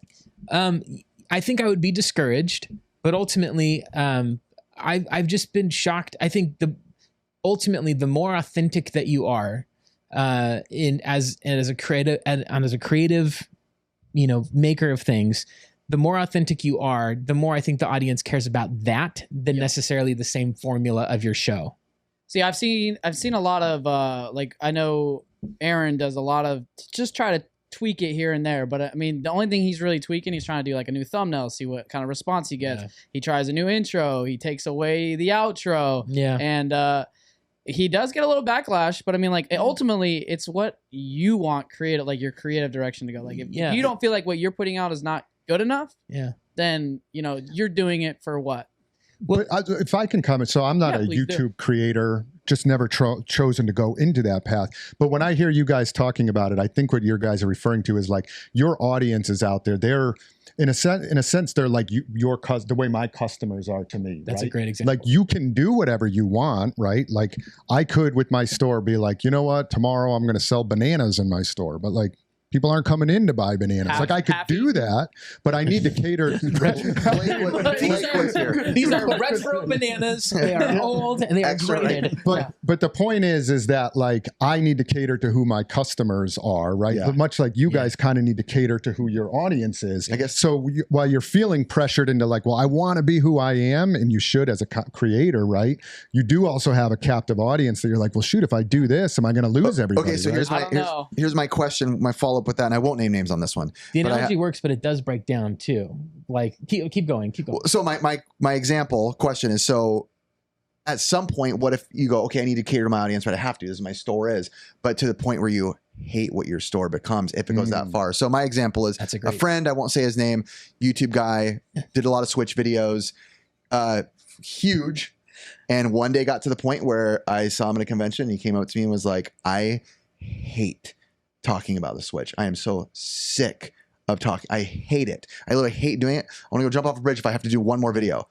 And he tries another video, nobody watches. Yeah. So he in turn has to keep doing them. Yep. Yeah, Chris, right? like what if I'm your audience and I walk into your store and I go, hey man, I don't like the way your store's set up, or hey, it makes it like it's so disorganized. Are you gonna change something that you've already built? Not off one guy. Not off one guy, No, but if there was enough all right, feedback. so let's say 50 people come in and that's your feedback. What is your response? I would try to adapt to my customers. Yeah. I mean, that's not, maybe not with that example of one person, but if I was getting feedback that like the common consensus or like your prices are too high. Okay. Well, I probably should adjust my prices, or you don't have good customer service. Okay, let's all go into Chris's store and say the prices are too high and just see how it goes. Every person in the comments. But I do feel as a good businessman, you do need to take feedback and understand who your customers or your audience is. So, probably you looking back on that time when you're like, well, geez, I wish I could have been more of this or done this. Maybe you might just at the time been reading the room really well, that this is just what you kind of had to do, whether you liked it or not. I don't know. Maybe. But that's where it breaks down though. So your store is 100% a business. It doesn't mean that it's 100% like, you're doing this behind the counter, to get as much money as you can and at the cost of customer satisfaction, et cetera. But ultimately, I think, can running a business in a storefront be art in the way that like creating a video can elicit or go after certain emotional responses? You can create community. True. But like I wouldn't go into Retro Rick's store necessarily because I'm going to have like an artistic experience. And I don't know that Rick is making his store to express something. It's not diminishing that, but I'm saying at some level, I could make YouTube videos that are completely surreal and bizarre and don't generate very much income because it's purely art, but it wouldn't be a very smart business choice. I think finding the balance between those two things is wise, but ultimately, like, it's like when your favorite band, going back to Thrice with Dustin, they made these amazing sort of mix between punk and hardcore albums that were so good. They were on Warped Tour, and then they made like a Radiohead themed album, or style album, and their fans were like, what is this? But they kept going back because that was what they authentically wanted to make. And Thrice is still making Beatles. Arguably some of the Beatles is a great example. Never stayed the same. And I do agree with there is a difference. Yeah. And I'm not an artist. And I hope that doesn't sound like I'm diminishing the store. I'm not an artist. I'm not much of a creator. I'm a businessman. So I guess I'm using that analogy with customers. But I have heard like, again, I don't make art, but I have heard this analogy used where like, don't create art for your audience, create art that you like, and then your audience will accept the art that you like. I think that's generally true. It kind of is what comes first, I think is what we're talking about here. Yeah. So I think being wise around that relationship's important. I care what people think about the stuff that I make. I hope that like people respond positively to it. I'm not making things just to disrupt the audience that comes in. And just like I would think that you care about people, your audience, your customers having a positive experience with your store, but ultimately, can that audience, I think the question that you're posing is, can that audience turn on you and sort of all of a sudden leave you in ruins? And I think that's a more tricky thing, I think, to get to. That can be just cultural factors. Yep. That can be character factors, that like there's things about our character that someone doesn't like or something. That can be a number of things, but I don't know. It's tricky. I care what people think, but I also care about making something I feel true to. I'll ask Gabo and I'll specifically tell him to watch this video too and leave a comment and we'll pin it. Like, what are his thoughts about, like, no, because I'll tell him. I get it. We don't gossip about our friends. So I'll tell him, I'll be like, hey, we brought up this. Like, do you ever feel like, you kind of have to steer away from like, I'm not a reseller. So I don't know. I'm just curious if his brain, where his to bring Ricky into this equation and kind of a little bit of his thoughts. Because, I mean, he was a little quiet over there. Sorry, hold on. Can I say one other thing really quick? No, you can't. I'm the guest.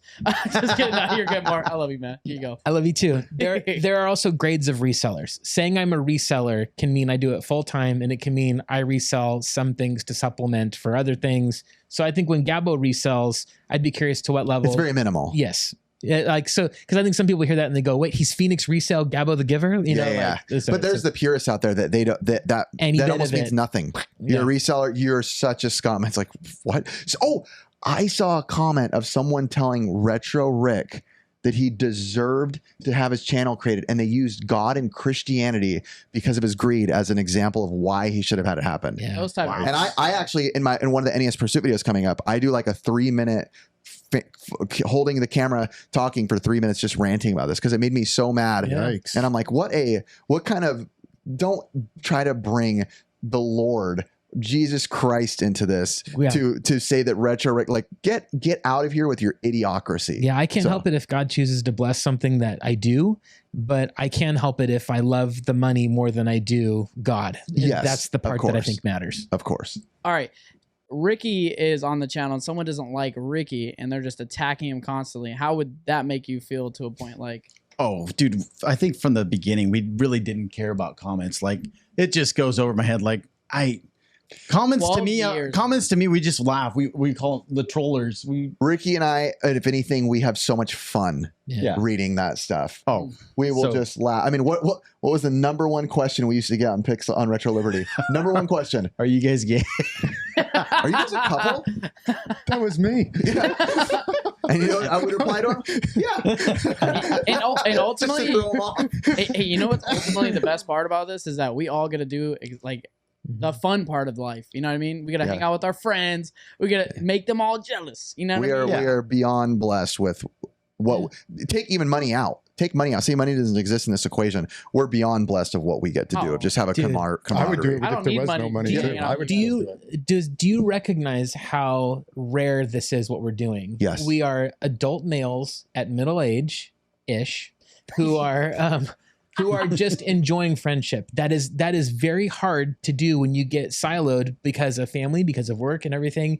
What a cool thing to have. It's precious. A very public way, whether you mean for it to be or not, but just to have something that you enjoy doing and you have good friendship. That's a beautiful thing. It's precious. Agreed. And I think a thing that for us lets us be able to see that more and like recognize it is having it on YouTube, because we see the comments of hundreds of people at this point, thousands of people at this point, like, man, I would kill to have what you guys have. That's right. And I agree. Like, it's just something so special that there is no second thought about what I tell you guys. Like, I would never even blink to think there's any ill will towards Curtis telling us a life situation he's going through, Chris struggling with something. There's so many instances where I'm having a side convo, not even like with you guys, and I'm just breaking my heart to Ben. Like, Ben literally is always there. Like, I literally tell how much we all appreciate you, and he does it verbatim. I'm speaking for him because he doesn't have a mic for him, but I know we literally share the same sentiment about all you guys. You know. I'm gonna take this another layer. Please do. There's this amazing study from Harvard that came out that they studied over 200 men over a period of around 75 years. And some of these men, I believe, like had high levels of office, maybe even president. I don't remember. Wow. But the point is, they followed them from their whole lifespan. And they wanted to answer the question of what makes men happy. And they answered the question. Do you have any guess? Well, now I want to do. guess. Well, if Yeah. it's Rip and Ricky, it's other men. Is it? what do you think? Seriously. I was gonna say. I mean, this is vital to know. I was gonna say vaginas. Jesus. That's where Chris is at. Yo, I'm gonna be like, what? No, leave it, bro. Wahoo's the same thing. I know. It's like, I would say health and family.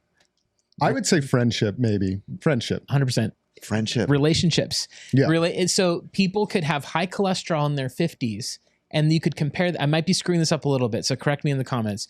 But you could have high cholesterol in your 50s and have good friends, and you would live longer than someone with a perfectly healthy heart, but that was lonely. And so the point of it was, you don't just live longer, you live healthier when you have meaningful relationships. And so having just an ability to do that, and that can be really hard for people, and I can empathize with that because it is very difficult to do.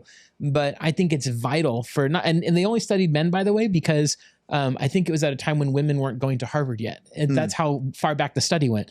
So I think it's just such a vital and important thing to have good friendships and good people in your life, not just because it feels good, but because it's true to how life is best lived. Wow. and if you shut down this core, it's not going to be possible because we are strong, brother. Oh yeah, you can. And to answer what Curtis kind of asked Ricky earlier, like there could be 1,000 people in the comments saying we hate Ricky, get him off the channel, and I'd He wouldn't give be him gone. a big cool man. Don't worry about it. Nothing's happening. Find another channel. Yeah. Ricky, you're out. No, I would Riff would blink. start his own channel called The Riff Show. I wouldn't blink. Not one person would be not. It's just not possible. The friendship is far more important than any YouTube finance or anything like that will ever be. All right, we're gonna go on from love to ranking N64 games. Let's do it. Let's go. F across the board. You like that more? F is for fabulous, So I correct? threw in some, common and some. Oh, I love uncommon, these so- choices. This is great. I'm for this. S. Let's go. What are you getting, Chris? A water? Oh dang! Oh, Must be- dang, Ben. Man, I'm so hungry right now. Me too, dude. Hungry. Yeah. I could This eat is it. the last part. Let's do it. All right, Mort, you're the guest. Pick a number between 1 and 10, and we're gonna rank some N64. I'm going to go 7. games. The number 7, please. I can't count the. Just grab anyone, dude. It almost doesn't matter anymore. There we go. Oh wow. Killer Instinct Gold. Mort, now let me say this with all love and respect. You are like me. You like to talk a lot. We got to get through like 20 I'll of be quick. these, so I'll be quick. go at a speed of normal. Say yes, no. Good fighting game, one of the better fighting games on Oh the wait, system. tell the audience what it is for Oh, audio. this is Killer Instinct Gold. Good fighting game, one of the better fighting games on the system, but still not a game that I'm drawn to. I'm going to say a B. B. Okay, B's not bad. That was so fast. Christoph, you didn't have to go that fast, Mort. I just need to preface all of this that I am not an N64 guy. I've played a few of these, but a lot of these I have not. Okay, okay. We know that you drop N64 carts outside the store. You can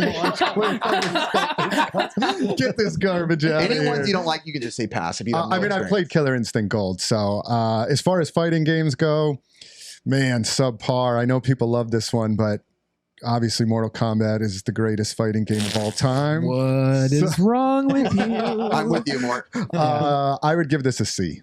Okay. We'll just go in line. I am going to go A. I absolutely love Killer Instinct Gold. Killer Instinct is one of the greatest, maybe the greatest fighting franchise in history. And the Super Nintendo one and N64 one are two of my favorite games. Great. Wow. Ricky? A. I'm going to stick it with a B. I do love it, but it's not at the No, it's fine. Top of the tier for me. Solid. It's B. not at the. All right, let's do Mystical Ninja. Oh, great Okay. choice. Chris.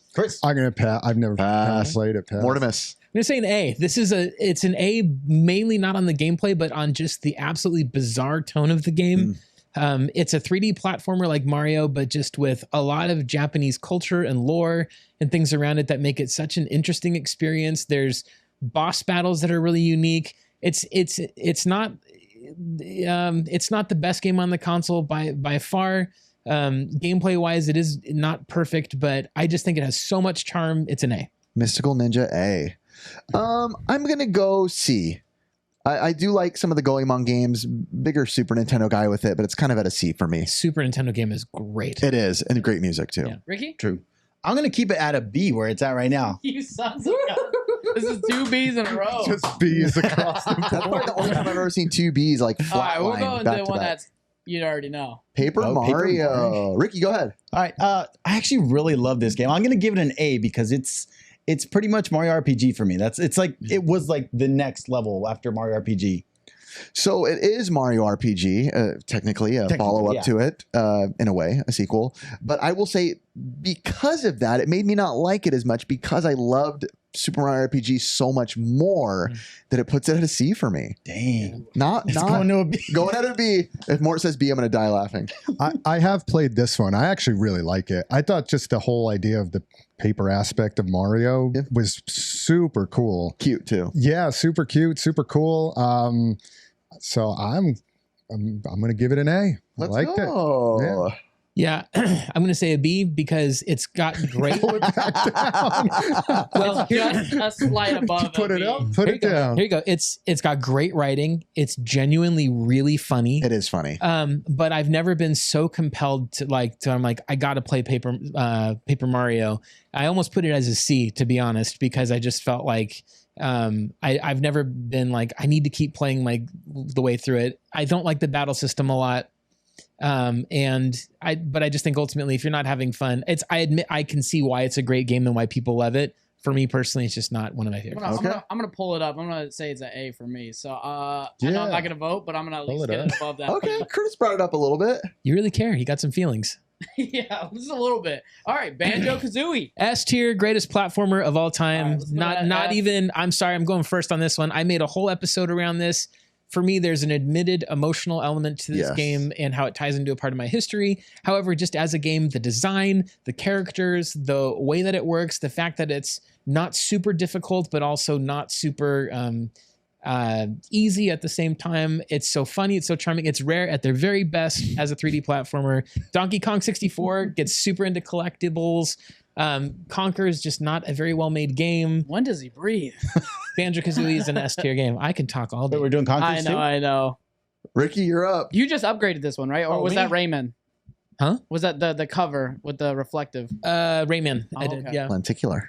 Ricky, you're up. I actually don't like this game as much. I'm gonna drop it down to a C. I'm sorry, Mort. Yeah, bring it to Get waxed, Banjo. I think it's good. I just don't think it's. Have you played the Xbox 360 version of it? No, I did not. It's great, and it solves the biggest problem, which is that the notes don't reset; they stay, which I think makes it such a get more waxed, fun Banjo. experience. C for me too. Yeah. Wow, you don't like it? It's I remember a C's not that bad. It's just it's not bad, good. Yeah. Yeah. A C's just like if my kid got a C. I was going to get Paper Mario a C, so I'm with that. Yeah, I get it. I like it. It's not my favorite game of all time by any means. I've only played it a couple times. And what'd you think? Average. C. Get waxed more. I'm fine with your wrong opinions. It's okay. You know, that's the fun part about this. Like, who knew Paper Mario would be at top right now? Let me settle it like this. If you have sophisticated tastes, it's an S. If you're a peasant, it's lower than that. So there you go. Earthworm Jim 3D. Garb. E. It's a solid E. Yeah. And I'll be honest, I like I love Earthworm Jim. They're all the originals. But I've never been like in love with them like a lot of people are. And this one to me I found zero enjoyment. Even though I know I've watched Let's Plays and long plays of it. And just an E for me. Earthworm Jim's like the earlier ones, the Genesis and the Super Nintendo, unbelievable. Yep. I've absolutely loved them. They would be like A, S tier for me, but I've actually never played this one, so I can't even comment. More? I'm going to say a D. It's got a bad camera, bad camera, and it's not very fun at times. I appreciate the humor. The level design is creative and inventive in some places, just in terms of the aesthetic of it, and some of the things that you do is really fun. But ultimately, like it just is. There's so many better, and on a console that's loaded with great 3D platformers, you have to really do something to stand out, and this one doesn't. So for me, it's going to be a D. Okay. You think they just failed the mark on this? Yeah, I think like if they could get a better camera, maybe make some of the mission objectives a little more fun, I think, it'd go up. That's really the biggest issue with Nintendo 64 3D platformers in general. If you don't have good camera work, you're kind of hosed. That's the era where you're going from 2D to 3D. So it's really like the N64 is like the middle schooler, high schooler of game consoles, where it's like, it's going from a boy to a man. You know what I mean? And so like there's something about this that there's growing pains that are there. I could go back and play this and have a fun time because I just have nostalgia for it. So in that world, it's the kid whose voice is still cracking all over the place and he's getting acting. That's the N64. Yep, there you go. And the GameCube's the self-assured teenager. There you go. Ricky? They should have left it as a 2D platformer. That's all. E. Yeah, all right. That's a good score. Let's go on to one of my staples that I played as a kid. Okay, Curtis, why don't you start? Star Wars Racer. Star Wars Pod Racers, man. It's probably one of my favorite games. I mean, it wasn't perfect by any means, but I feel like nostalgia-wise, it holds me like there. Yep. I just remember getting on, man. Yes, the controller sucked, but the maps were awesome. I think flying each of those things, the pit droids and all that stuff it's lit. So I'm gonna say it's an A for me. A. I'm gonna go B. I actually really like this game. It's a really fun game. I actually kind of forgot about it until you just brought it up. Have you played the remaster of it that's on Switch and stuff? No, but I used to love the ones at the arcades. Well, one of my favorite things was when you pull up into the garage and you'd see Watto in there. And yeah. Hey, what is it, Ricky? Dude, that was perfect. There it is. Ricky's got that one on lock. Mortimus? I'm going to say a solid A. There are racers that I like more, but the speed on this game is excellent and the feeling of it is great. Yep. It's the best part of the whole Star Wars prequels was that part in the movie, and they translated it so well to a video game. Hey, the Darth Maul fight. Come on. Yeah, I'm just glad it's such a cheap game still. Like that's the one I play on. I think it's because it sold so many copies. But if you're gonna go to it for the first time, definitely play the remaster on the Switch, Xbox, and PS4. It's a great game. It's a solid A. I can't say S because there are racers that I like more, but got it. I like racing game. There's one of the greatest racing games of all time. I don't see it on the list is Beetle Adventure Racing. That's an S tier game through and through. But Christopher, this is an A game. I have played this one. We were actually playing this most recently at like our holiday Christmas party. We were playing it. So I'm the same way. I like a lot of other racers better than this. This would not be something I would probably pick up to play. I felt like I was lost in the desert half the time. It was kind of tough to see your character, like what you're doing. Like metaphorically? Kind of lost in the desert? No, not metaphorically, like literally lost in the desert in this game. But it was okay. I would give it a solid C. It'd be a great podcasting if you had a Star Wars podcast, Star Wars Podcast Racer. I had a hard time saying that. Star Wars Podcast Racer. I'm going to give it a B. All right, it's probably going to just be roughly around a B. Thank It's a solid score. Yeah, it's pretty good. This is a weird scoreboard right now, by the way. This is a weird score. It kind of speaks to the N64. It's all pretty mid. As S as it gets. Liar. Star Wars Superman 64. 64 is S in terms of it is so bad that it is great. It is a horrible experience. It is so frustrating. It is so incompetently made. God bless the developers. I'm sure that I know that there are things that they were dealing with that they couldn't. I started, I'm not joking. I started a, what's the thing where you can start your own petition? GoFundMe. No, not GoFundMe. Kickstarter. Not Kickstarter. Oh gosh, what is it? Petition me or something? Sign petition. But I started one where to get Warner Brothers to remaster Superman 64. It is great. You know, Change.org. I started Change.org campaign to bring it back. And we have there are dozens of us that want this game remastered. 12. Dozens of us. Oh, nice. 14 people, huh? Yeah.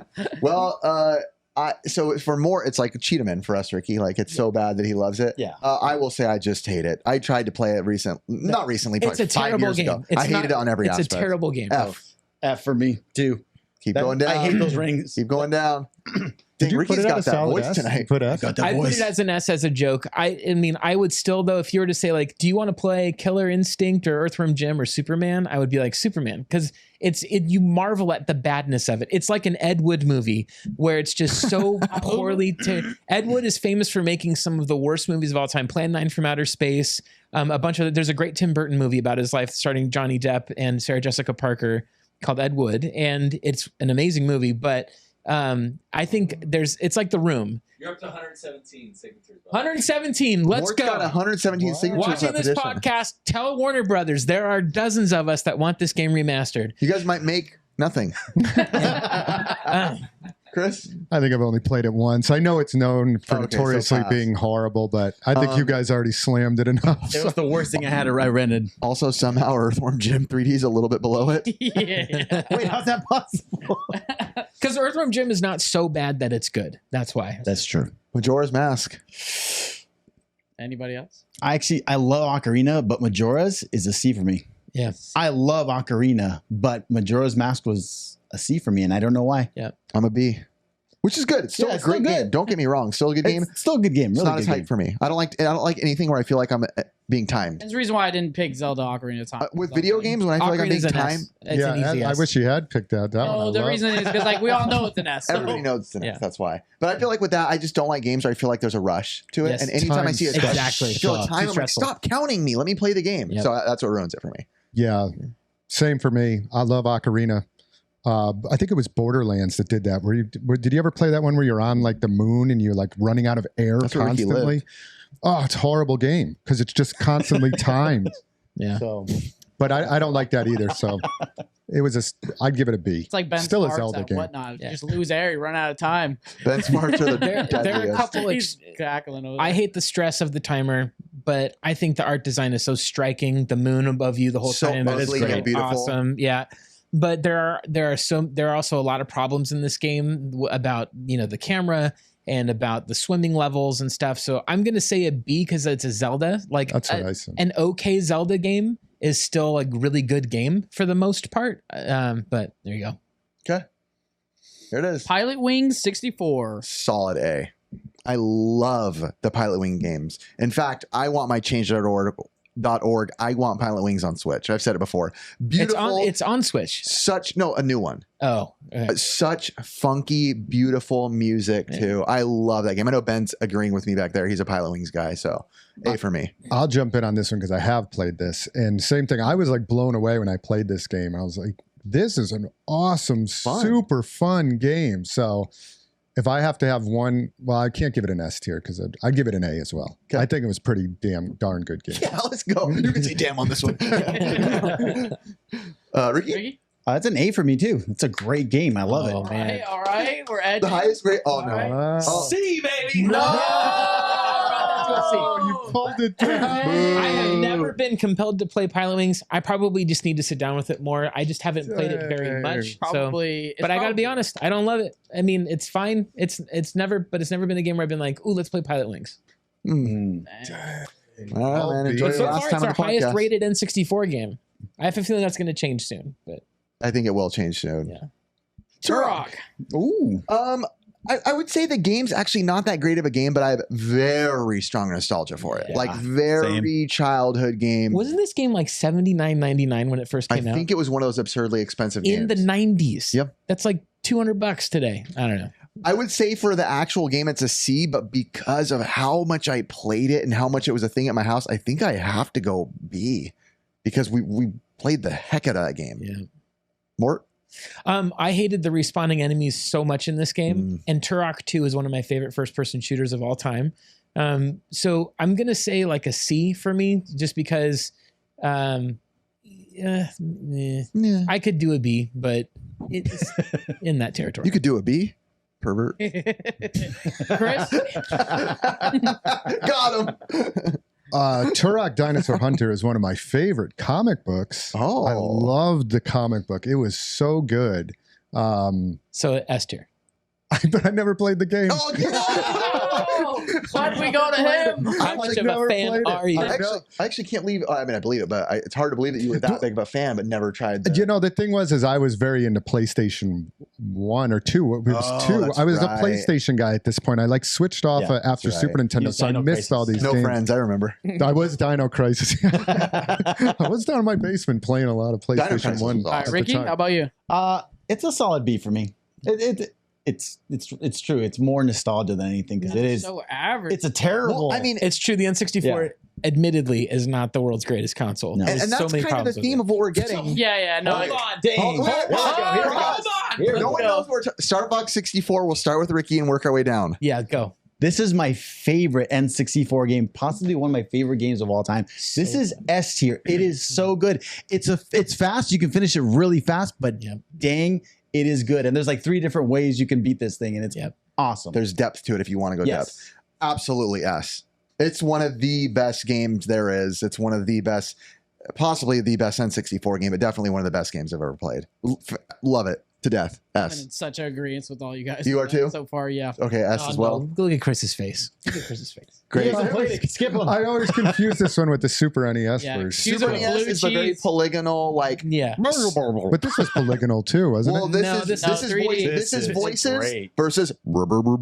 Yeah. Okay, so I have played it then. Should I That's just the drag? Wait a minute, Should I you just haven't? drag your guys' score all the way down? I shouldn't even vote on it. I'll pass on it. But I have played it. I remember it being pretty good. This is an S tier game all day. It is so. It is so good. Here's the thing that it achieves. It is not just a fun game to play once. You can replay it over and over again, and it is fun every time. I've been playing it on the Switch with the Pro controller is like a whole new experience. It is such a great game. It's so well designed. The multiple pathways, the different flight styles, the multiplayer, everything on it. SSS. We're with Art you. style too. Yeah, the art style is great. It's great. So good. Last one. Woo-hoo, hold on. I'll just jump in. F-Zero X A. I love it. I think it's way better than. I'm not a big Super Nintendo F-Zero fan. I'm a fan, but this is better for me. A. F-Zero X is A. F-Zero on Super Nintendo was pretty good. It is good. So Good good. I music. liked it. What was the one I was playing? What was the PlayStation one? Gravity something? What Gravity was it? Rush? Gravity Rush was pretty good. No, that's not. Wipeout. Wipeout. Yeah. Gravity Rush is on the Vita. See, I was Gravity playing Rush is a Vita Wipeout. game. Yeah. And that's like an action game. I never played this one. I was playing Wipeout. Thank you. They're similar though. You should have been playing F-Zero X. It's a solid. It's a B for me only because there are other racing games again that I like more. Depending on the day, I could have played F-Zero or Star Wars Racer interchangeably. I think that it's one of the only games on the N64 that's actually 60 frames per second natively. And it's also, there's I think 30 racers on screen at a time, which is awesome. crazy. The design's great on it. It's a fun game, but it's also so difficult in places. If I'm not mistaking this with the GameCube one's like really difficult, but really like this game. Solid B.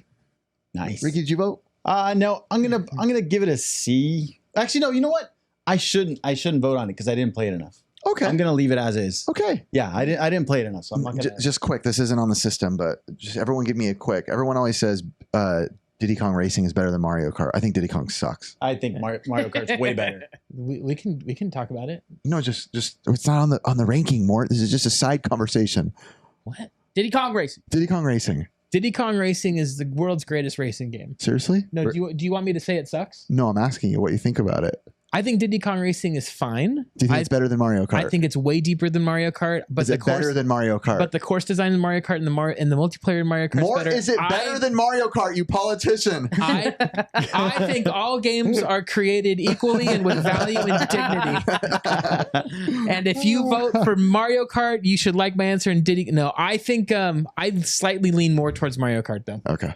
Well, you know, not much. we start with what was on the bottom and what finished on the top, right? What was the bottom, Curtis? Earthworm Jim 3D and Star Fox 64. Superman, let's go! You did it. It just edged it. And But, number one was Star Fox 64? Yeah, S tier. Curtis, hop in the frame to say I know. And guys, if you guys haven't Shit, yet, look at him. please get your SoCal tickets right now. It's June 8th and June 9th. It's coming up sooner than you think. Mort will be there too. And Mort more. will be there. More will be here. Thank you. And then I'm so also, don't forget, Retro World is also coming up in August. Don't forget about that as well. I think it's what the thank you. dates. Yeah, August 23rd. We charge to for those spots, 25th. bro. Yeah. Yeah. But you know, we love Chris and Mort. Thank you for Thank being here, you. man. As always. Thank you for So, having me, you guys. This is awesome. Long time coming. Thank So you. Yeah, subscribe. That's it. Ring of the